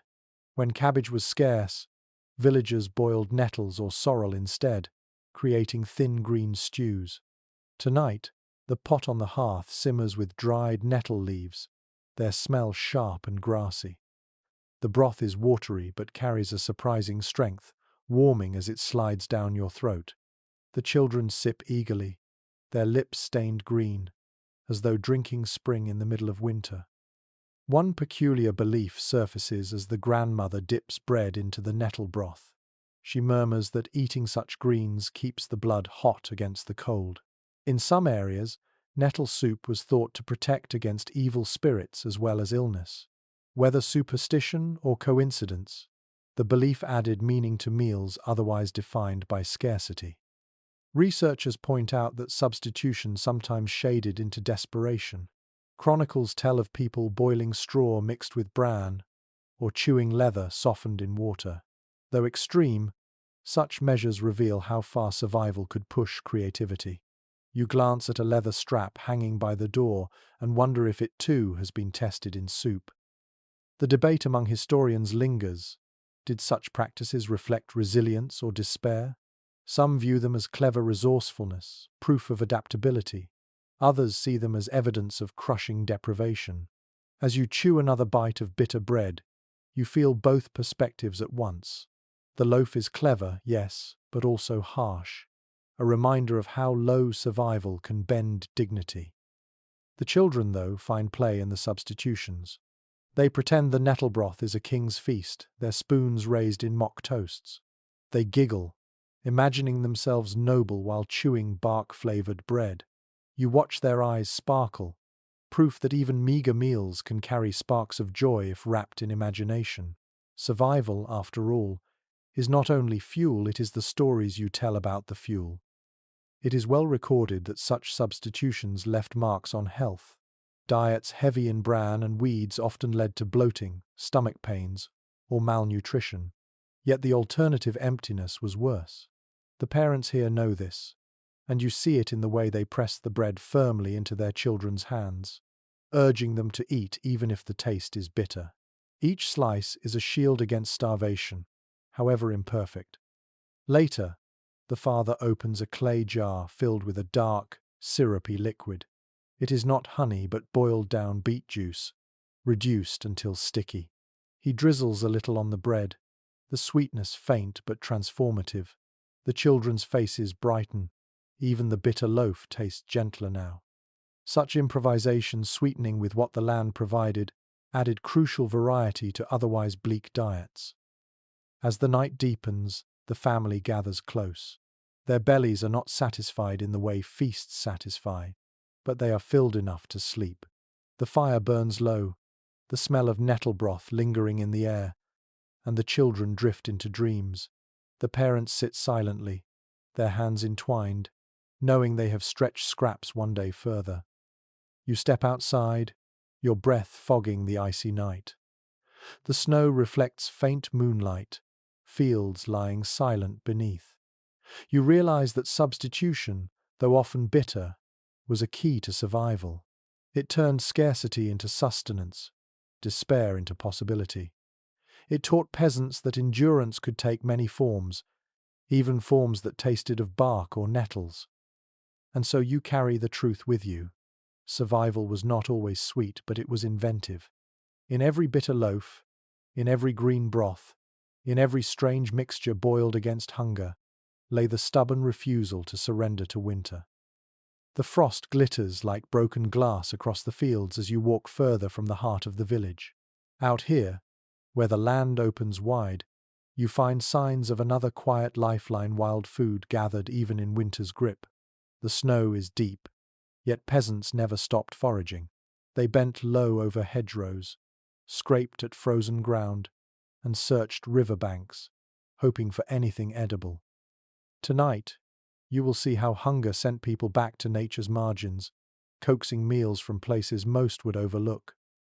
It is well recorded that wild plants supplemented diets year-round.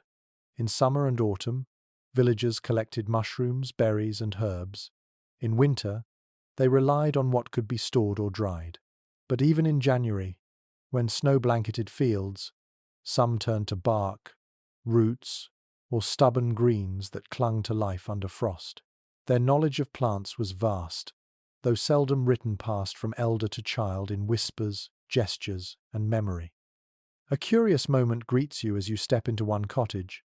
A boy empties a pouch onto the table, a handful of shriveled crabapples, wrinkled but still edible. The family treats them as treasure, their tartness a burst of flavor against bland porridges. In some regions, families strung such apples in rafters, drying them into leathery treats. You bite one now, the skin tough, the taste sour-sweet, like sunlight trapped in wrinkled skin. It is not much, but it is joy. Experts debate how reliable foraging was in the hardest months. Some argue that once snow fell, wild foods dwindled almost completely. Others suggest that peasants with sharp eyes always found something nettles sprouting early, roots dug deep, or watercress thriving in icy streams. Archaeological traces of seeds and berry pits in latrines suggest that even in winter, foraged foods appeared on peasant tables. The father in this home shows you another trick. He scrapes the bark of a linden tree, drying and grinding it to mix into flour.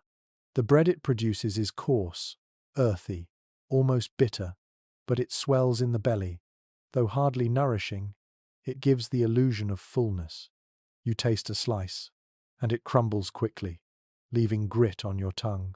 Yet you swallow, understanding that survival often tastes like compromise. One peculiar belief emerges in the grandmother's tale.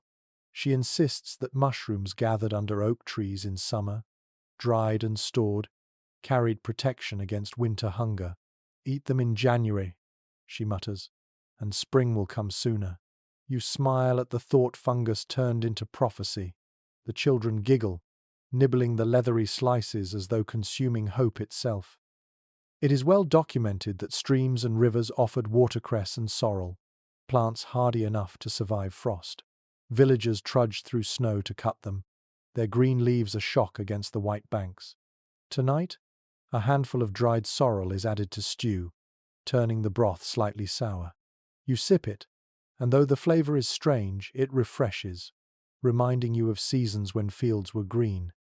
Researchers argue over how much peasants depended on foraging versus stored staples. Some believe wild foods were emergency measures. Others claim they were woven regularly into meals. Perhaps the truth is both. Foraging was not glamorous, but it was a safety net, filling gaps when granaries emptied too soon. The family before you does not romanticize it. They forage because they must, not because they want to. The children show you another oddity, a sack of roasted acorns. Normally bitter, they were soaked in water for days, leached of their tannins, then dried and eaten like nuts. You chew one, its taste bland but nutty, its texture chalky, yet it fills your stomach with quiet persistence. Imagine the work gathering, soaking, roasting for something so modest. Still, each acorn was a promise that hunger would not win. One peculiar practice surfaces in your memory. In some villages, villagers whispered charms over hazelnuts before eating them, believing the nuts carried wisdom and luck. A child holding a cracked shell tonight repeats such words under her breath. Whether out of faith or habit, the gesture ties survival to ritual, binding body and spirit together. The debate among historians touches on whether these wild foods added real nutrition or only empty volume. Some argue they supplied vital vitamins, rose hips for vitamin C, sorrel for iron. Others suggest they were too meager to make a difference. Yet when you sip nettle tea, its grassy tang sharp in your throat, you feel the energy it provides. Maybe not abundance, but a spark sometimes. That spark was all that stood between families and despair. Later, the family gathers around the hearth, their foraged collections spread out. Dried mushrooms, wrinkled apples, roasted acorns, bark bread, nettle tea. None of it feels like feasting, but together it forms a mosaic of survival. They eat slowly, talking softly, their bodies warmed not only by calories but by the knowledge that they have coaxed food from a frozen world. As you step outside, the snow crunches beneath your boots, and the moon glows faint over the fields. You look at the hedgerows, the bare trees, the frozen stream, and realize that for peasants, every corner of the landscape was potential food. Nothing was too small, too bitter, or too strange to try. And so you carry the truth with you. Winter survival was not only found in granaries and barns, but also hidden under snow, tucked in branches, or simmering in a pot of sour greens. Foraging was resilience, a stubborn refusal to accept emptiness. Even when the land seemed barren, peasants bent low, searched hard, and always found a way. The wind moans through the village lanes like a low organ note, but you catch another sound beneath it, the rhythmic hiss of boiling water and the faint bubbling of a large pot. You follow the steam drifting from a cottage chimney, step inside, and find a group of villagers bent over what looks like an oversized cauldron. Tonight is not about new food, it is about preservation, about guarding what little remains so it can last until spring. It is well documented that preservation was the heartbeat of medieval winter survival. Without salt, smoke, drying, or fermenting, food vanished quickly, leaving families vulnerable. Peasants mastered techniques that extended the life of meat, dairy, vegetables, and grains. Though their methods lacked refinement, they were ingenious, turning smoke-filled rooms, cellars, and clay jars into lifelines. A curious detail greets you immediately. Above the hearth, strings of fish dangle, their skins leathery, their smell pungent but strangely comforting. The smoke from the fire curls around them, blackening their surfaces. In many villages, fish and eels were smoked this way, hung for days until every droplet of moisture surrendered. You bite into one, and the taste is sharp, salty, almost overwhelming, but you feel the dense energy coursing through your veins. Experts continue to argue about how widely peasants could afford salt, the most vital preservative. Some suggest it was scarce inland, reserved for the wealthy. Others argue that trade routes carried enough to villages, though at a cost. Whatever the case, salt transformed survival. Meat rubbed and packed in barrels lasted months instead of days. Tonight, you see a slab of pork lowered into a brine barrel, its surface already slick with crystalline grains. The father presses it down with a wooden lid, sealing both smell and promise inside. One peculiar custom emerges in the grandmother's tale. She swears that salted pork buried under ashes never spoiled, a belief shared by her mother and grandmother before her. Whether true or not, the ashes symbolize safety. In some places, jars of meat were even hidden beneath floorboards, both to preserve and to protect from thieves. It is well documented that fermentation played its role too. Cabbage turned into sauerkraut, milk soured into curds, even ale brewed from barley, all were ways of stretching abundance into endurance. Tonight, you sip a mug of thin ale. Its taste sour, but its warmth undeniable. It hydrates, nourishes faintly, and reminds you that preservation was not only about storage but transformation. Food became something else, sometimes tastier, sometimes stranger, but always longer lasting. Scholars remain divided on how effective these methods were. Some argue that spoilage was rampant, that parasites and rot claimed much of what was stored. Others insist the techniques worked well enough, pointing to the sheer survival of millions through centuries of harsh winters. The debate remains unsettled, but the villagers here seem confident in their knowledge, their hands moving with practiced precision. You turn toward the shelves. Clay jars line them, each sealed with cloth and beeswax. Inside are dried beans, peas, and herbs, preserved by airlessness. One jar holds apples sliced thin and left to dry in the smoky rafters months ago. Another hides pickled turnips, their smell sour but strangely inviting. You taste one, the crunch sharp, the flavor tangy, awakening your mouth in a way no bland porridge ever could. One peculiar practice whispers from the lips of a boy. He insists that smoked fish hanging in the rafters listens to family conversations. and so they whisper blessings into the air when passing beneath. Perhaps superstition, perhaps childish imagination, but you smile at the thought. Preservation here is not only chemistry, it is ritual, faith that food will last if treated with reverence. The father explains how meat is smoked, first salted, then hung above the hearth for days.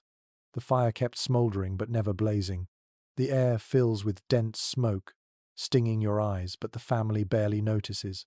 They live with it daily, their clothes and hair perfumed by the tang of wood smoke. When you taste a sliver of smoked bacon, its salt and char flood your tongue with intensity, reminding you how flavor itself could be an accident of preservation. It is well documented that fermentation also created variety. Beer, ale, or weak ciders gave villagers safe liquid when water turned foul. Fermented milk became kefir-like drinks. Even sourdough bread relied on natural fermentation. Tonight, the family shares a loaf with a tangy edge, its crumb soft despite the dark flour. You chew slowly, realizing that survival sometimes produced tastes modern tongues would call gourmet, though born from necessity. Researchers still question whether peasants understood the science behind preservation. Likely not, they worked by observation, tradition, and habit. Salt stopped rot, smoke kept flies away, sourness signaled safety. Knowledge lived in the senses, not the mind. And yet it worked. Families survived. As the night deepens, the preserved goods are tucked back onto shelves, barrels sealed, jars hidden. The family eats sparingly from tonight's pot, knowing tomorrow they may rely on something drawn from storage. The children lick smoked fish from their fingers. The mother checks the brine barrel. The father pokes the fire to keep smoke curling upward. Preservation is not an event, it is a rhythm, a daily act of vigilance. You step outside into the cold, your cloak heavy with smoke.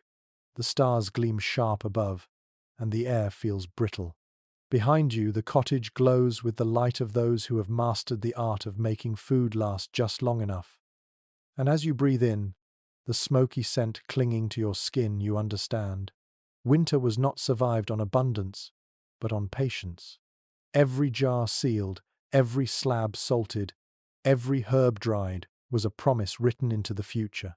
Preservation was not merely technique, it was hope stored in barrels, jars, rafters, and ashes. The snowdrifts outside have grown high, muffling the world into silence.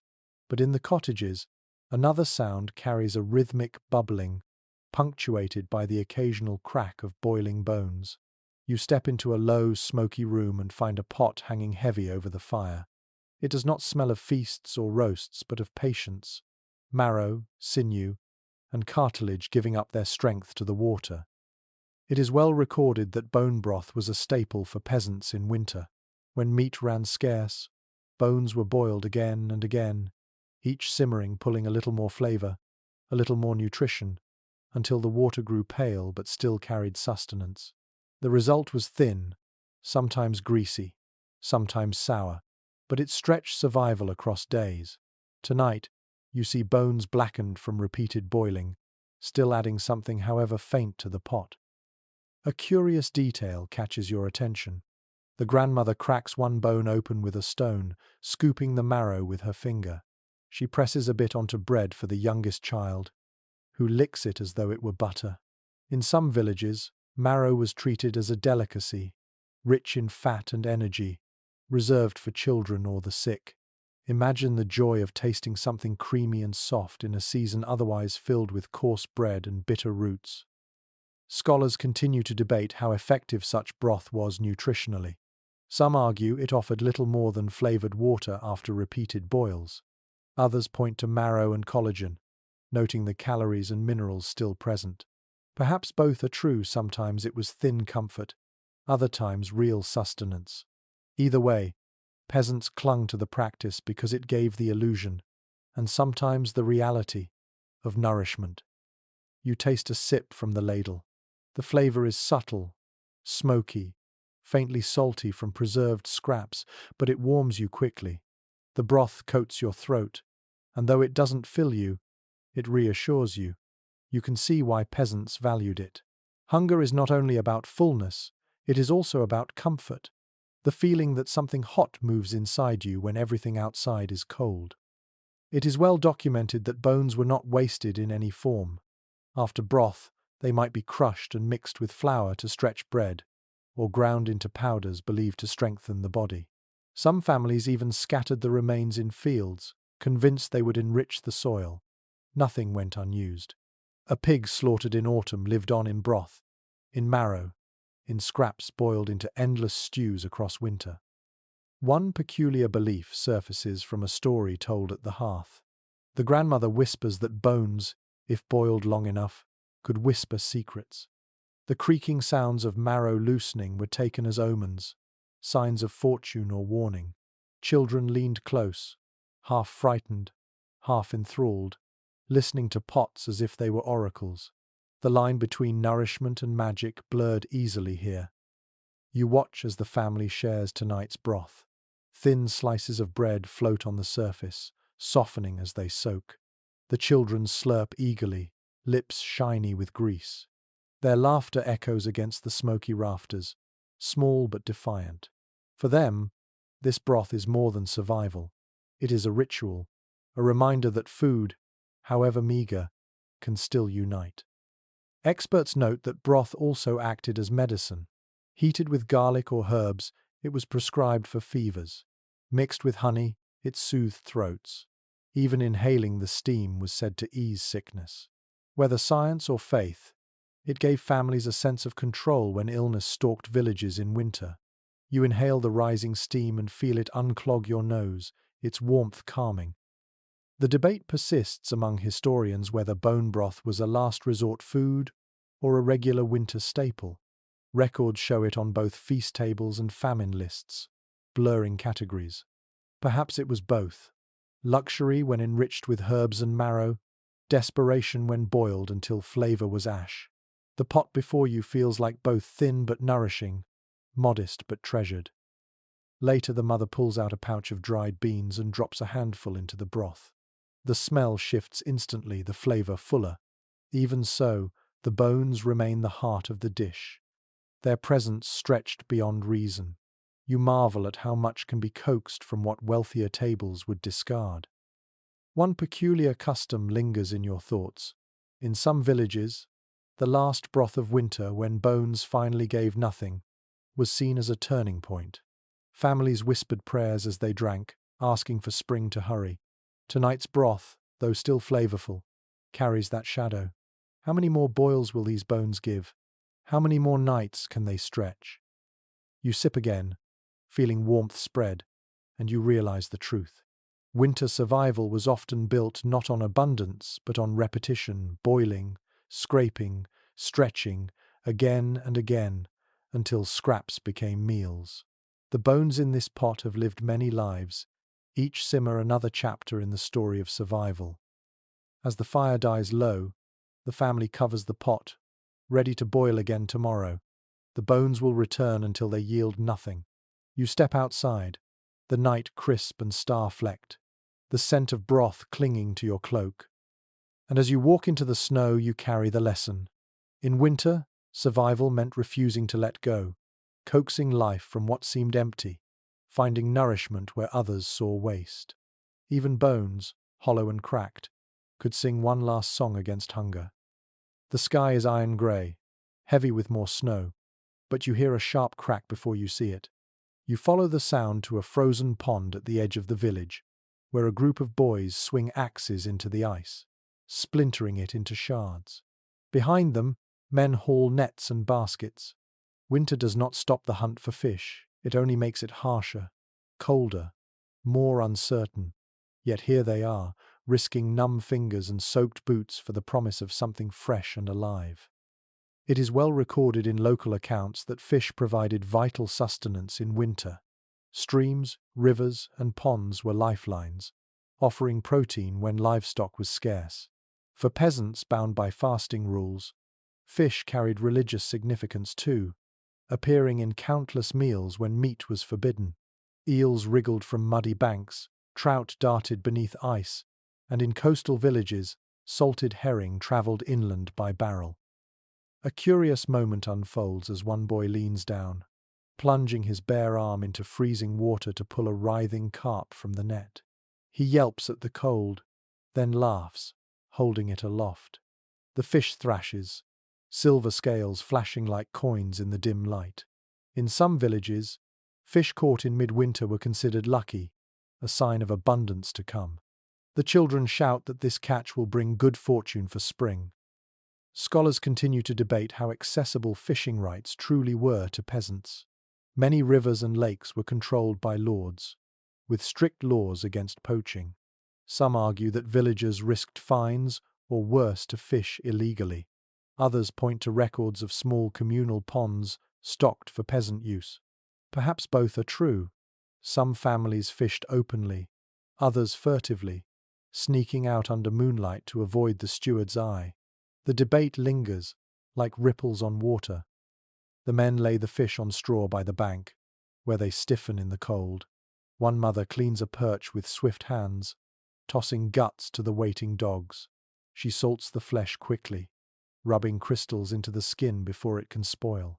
Salted fish will last for days, maybe weeks, carried back to cottages where they will be boiled with barley or fried in precious lard. It is well documented that eels, in particular, were beloved. Slippery and resilient, they survived cold better than many fish, often stored alive in muddy tubs until needed. Tonight, a wriggling eel slips from a boy's grip, twisting across the ice before being caught again. The villagers laugh, calling it the snake of the river, half in jest, half in reverence. For them, the eel is more than food, it is stubborn life embodied.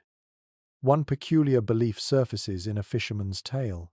He claims that fish pulled from ice carry a spark of winter's spirit inside them.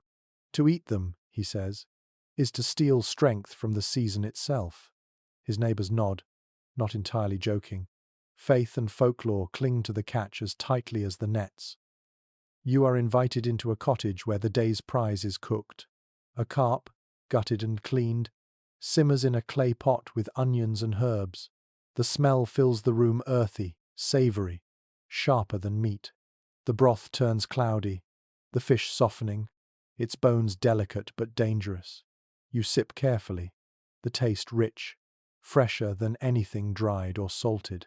The children grin, slurping the soup, their lips glistening with oil. For one night, they eat like kings. Experts argue about the role of fish in balancing diets. Some say it provided vital proteins and oils otherwise missing in winter. Others insist its contribution was minor, given the small catches and scarcity inland. Yet as you chew a flake of tender flesh, you feel the undeniable impact, a burst of energy, warmth, satisfaction. Even a single fish divides into many bowls, each mouthful carrying hope. Later, the villagers gather the remaining catch into barrels, layering fish with salt. The smell is pungent, briny, clinging to hair and clothes. The father mutters about the cost of salt, but he rubs it in anyway, knowing each grain extends survival. Tomorrow, the fish will be less fresh, but still edible. Preservation is a bargain peasants cannot afford to ignore. One peculiar custom is mentioned as the night wears on. In some villages, bones from the first fish of the year were buried beneath the hearth, believed to keep households safe from hunger. Tonight, the grandmother tucks a fish head under straw, whispering thanks. Whether charm or habit, the act speaks of reverence for the creature that gave itself to the pot. As the meal ends, children lick their fingers, their bellies warm. The parents smile faintly, the tension of hunger eased for a day. The fish bones clatter into a bowl, destined for yet another round of broth tomorrow. Nothing will be wasted, not even the fins.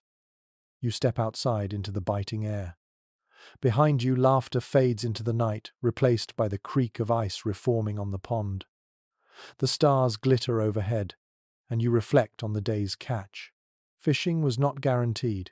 It was labor, risk, and sometimes defiance of the law. Yet it was also joy. Silver life pulled from black water, hope flapping in nets. And as you walk back toward the village, the smell of fish broth clinging to your cloak, You understand. In winter, survival was a game of persistence. Fields might lie barren, but rivers still whispered. Beneath the ice, life stirred, waiting for those brave enough to reach into the freezing dark and pull it forth. The snow lies deep, muting sound and light alike, but inside one of the larger cottages, a different kind of hush fills the room. Tonight, it is not the bubbling of broth or the clatter of spoons that commands attention. It is the hum of voices, the ritual of storytelling spun around the hearth. The pot on the fire is half empty, the bread on the table already gone, yet the air feels strangely abundant. For here, words themselves become sustenance, carrying warmth where food cannot. It is well documented in chronicles and folklore collections that peasants wove stories as tightly as they wove baskets. Tales of saints who multiplied loaves, of heroes who defeated hunger spirits, of ancestors who survived harsher winters all gave courage. These stories were not distractions. They were tools, as vital as salted pork or rye flour. To believe one could survive was sometimes half the battle. A curious detail plays out before your eyes. A child asks for a story of the bread that never ended, and the grandmother obliges, telling of a woman who hid a loaf beneath her pillow and found it whole again each morning. The children laugh, wide-eyed, chewing on their crusts more slowly now, as though each bite might magically return. Such tales carried more than fantasy. They offered comfort to young bellies that knew too well the ache of emptiness. Scholars continue to debate how literal such stories were. Were they remnants of pagan fertility myths, Christian miracles reshaped, or simple fables of thrift? The records are inconclusive, leaving open the question of how much belief mingled with play. But the villagers here do not ask these questions. They nod, smile, and let the stories wrap around them like blankets, warming spirit if not body.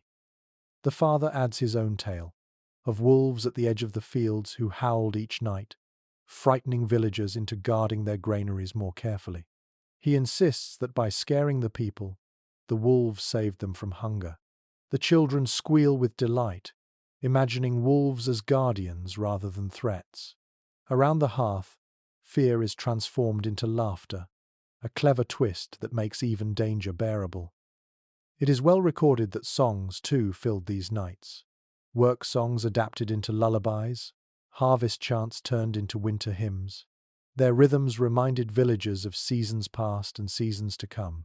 Tonight, the family hums a low tune as the grandmother stirs the coals. The melody is simple, but the effect is profound. You feel it settling your heartbeat, steady as the fire's glow. One peculiar practice emerges as the mother pulls a small pouch from a shelf. Inside are kernels of grain, saved not for planting but for ritual. She casts 3 into the fire, whispering blessings for abundance next year. In some regions, such gestures were thought to feed spirits of the fields. In others, they were acts of quiet rebellion, keeping hope alive when cupboards emptied. The sparks rise, crackling, as though carrying her wishes skyward. The debate among historians lingers about whether these rituals truly sustained morale or were simply habit. Yet watching the children's faces as they stare at sparks leaping from grain, you sense the answer. Belief is not a luxury, it is a necessity, as much a part of survival as bread or broth. The family shares the last of their cider, weak and sour but warming. They sip slowly, passing the cup from hand to hand, savoring the illusion of fullness. Then the stories resume, some silly, some sacred. Each tale carries a reminder. Others endured, others survived, and so shall we. You taste the final crust of bread offered to you. Its flavor is plain, but you chew slowly, letting the stories add seasoning. Every bite feels larger when accompanied by laughter, every swallow easier when faith carries it. You understand now why folklore thrived in the darkest season, because it filled a hunger deeper than the stomach. Later, as the children drift into sleep, the grandmother hums once more, her voice like the crackle of firewood. The parents sit silently, shoulders touching, their gazes on the coals. No feast has been served tonight, no great abundance. Yet the room feels alive, sustained by words, songs, and rituals as much as by food. You step outside into the still night. The snow gleams faintly under the stars, and the cold presses against your skin. Yet you feel warm inside, carrying the memory of voices around the fire. You realize that winter survival was never only about meat, grain, or beans. It was about resilience woven into stories, laughter, rituals, and songs, the invisible food that nourished hope when cupboards grew bare. And as you walk away, leaving the cottage behind, you know this. Peasants endured not only because of what they ate, but because of what they believed. Now, as the journey closes, let your breathing slow. Imagine yourself lying beside the old hearth, the fire dimming into gentle embers, the air heavy with wood smoke and the faint scent of rye bread. The stories of peasants and their winters linger like fading echoes, no longer harsh, but softened by distance. You can almost hear the crackle of branches outside, the whisper of wind threading through thatched roofs, and the sigh of tired villagers settling into rest. Your mind drifts over all that we have seen: grain boiled into porridge, cheese ripened in cloth, honey dripping golden into bowls, bones boiled until they whispered. You recall laughter at communal pots, prayers whispered over scraps, songs sung to children who licked bowls clean. Each fragment becomes a candle, lighting the path through centuries of cold nights. And though their winters were harder than anything you may know, their spirit endures, gentle and strong, like the steady rhythm of your own breath now.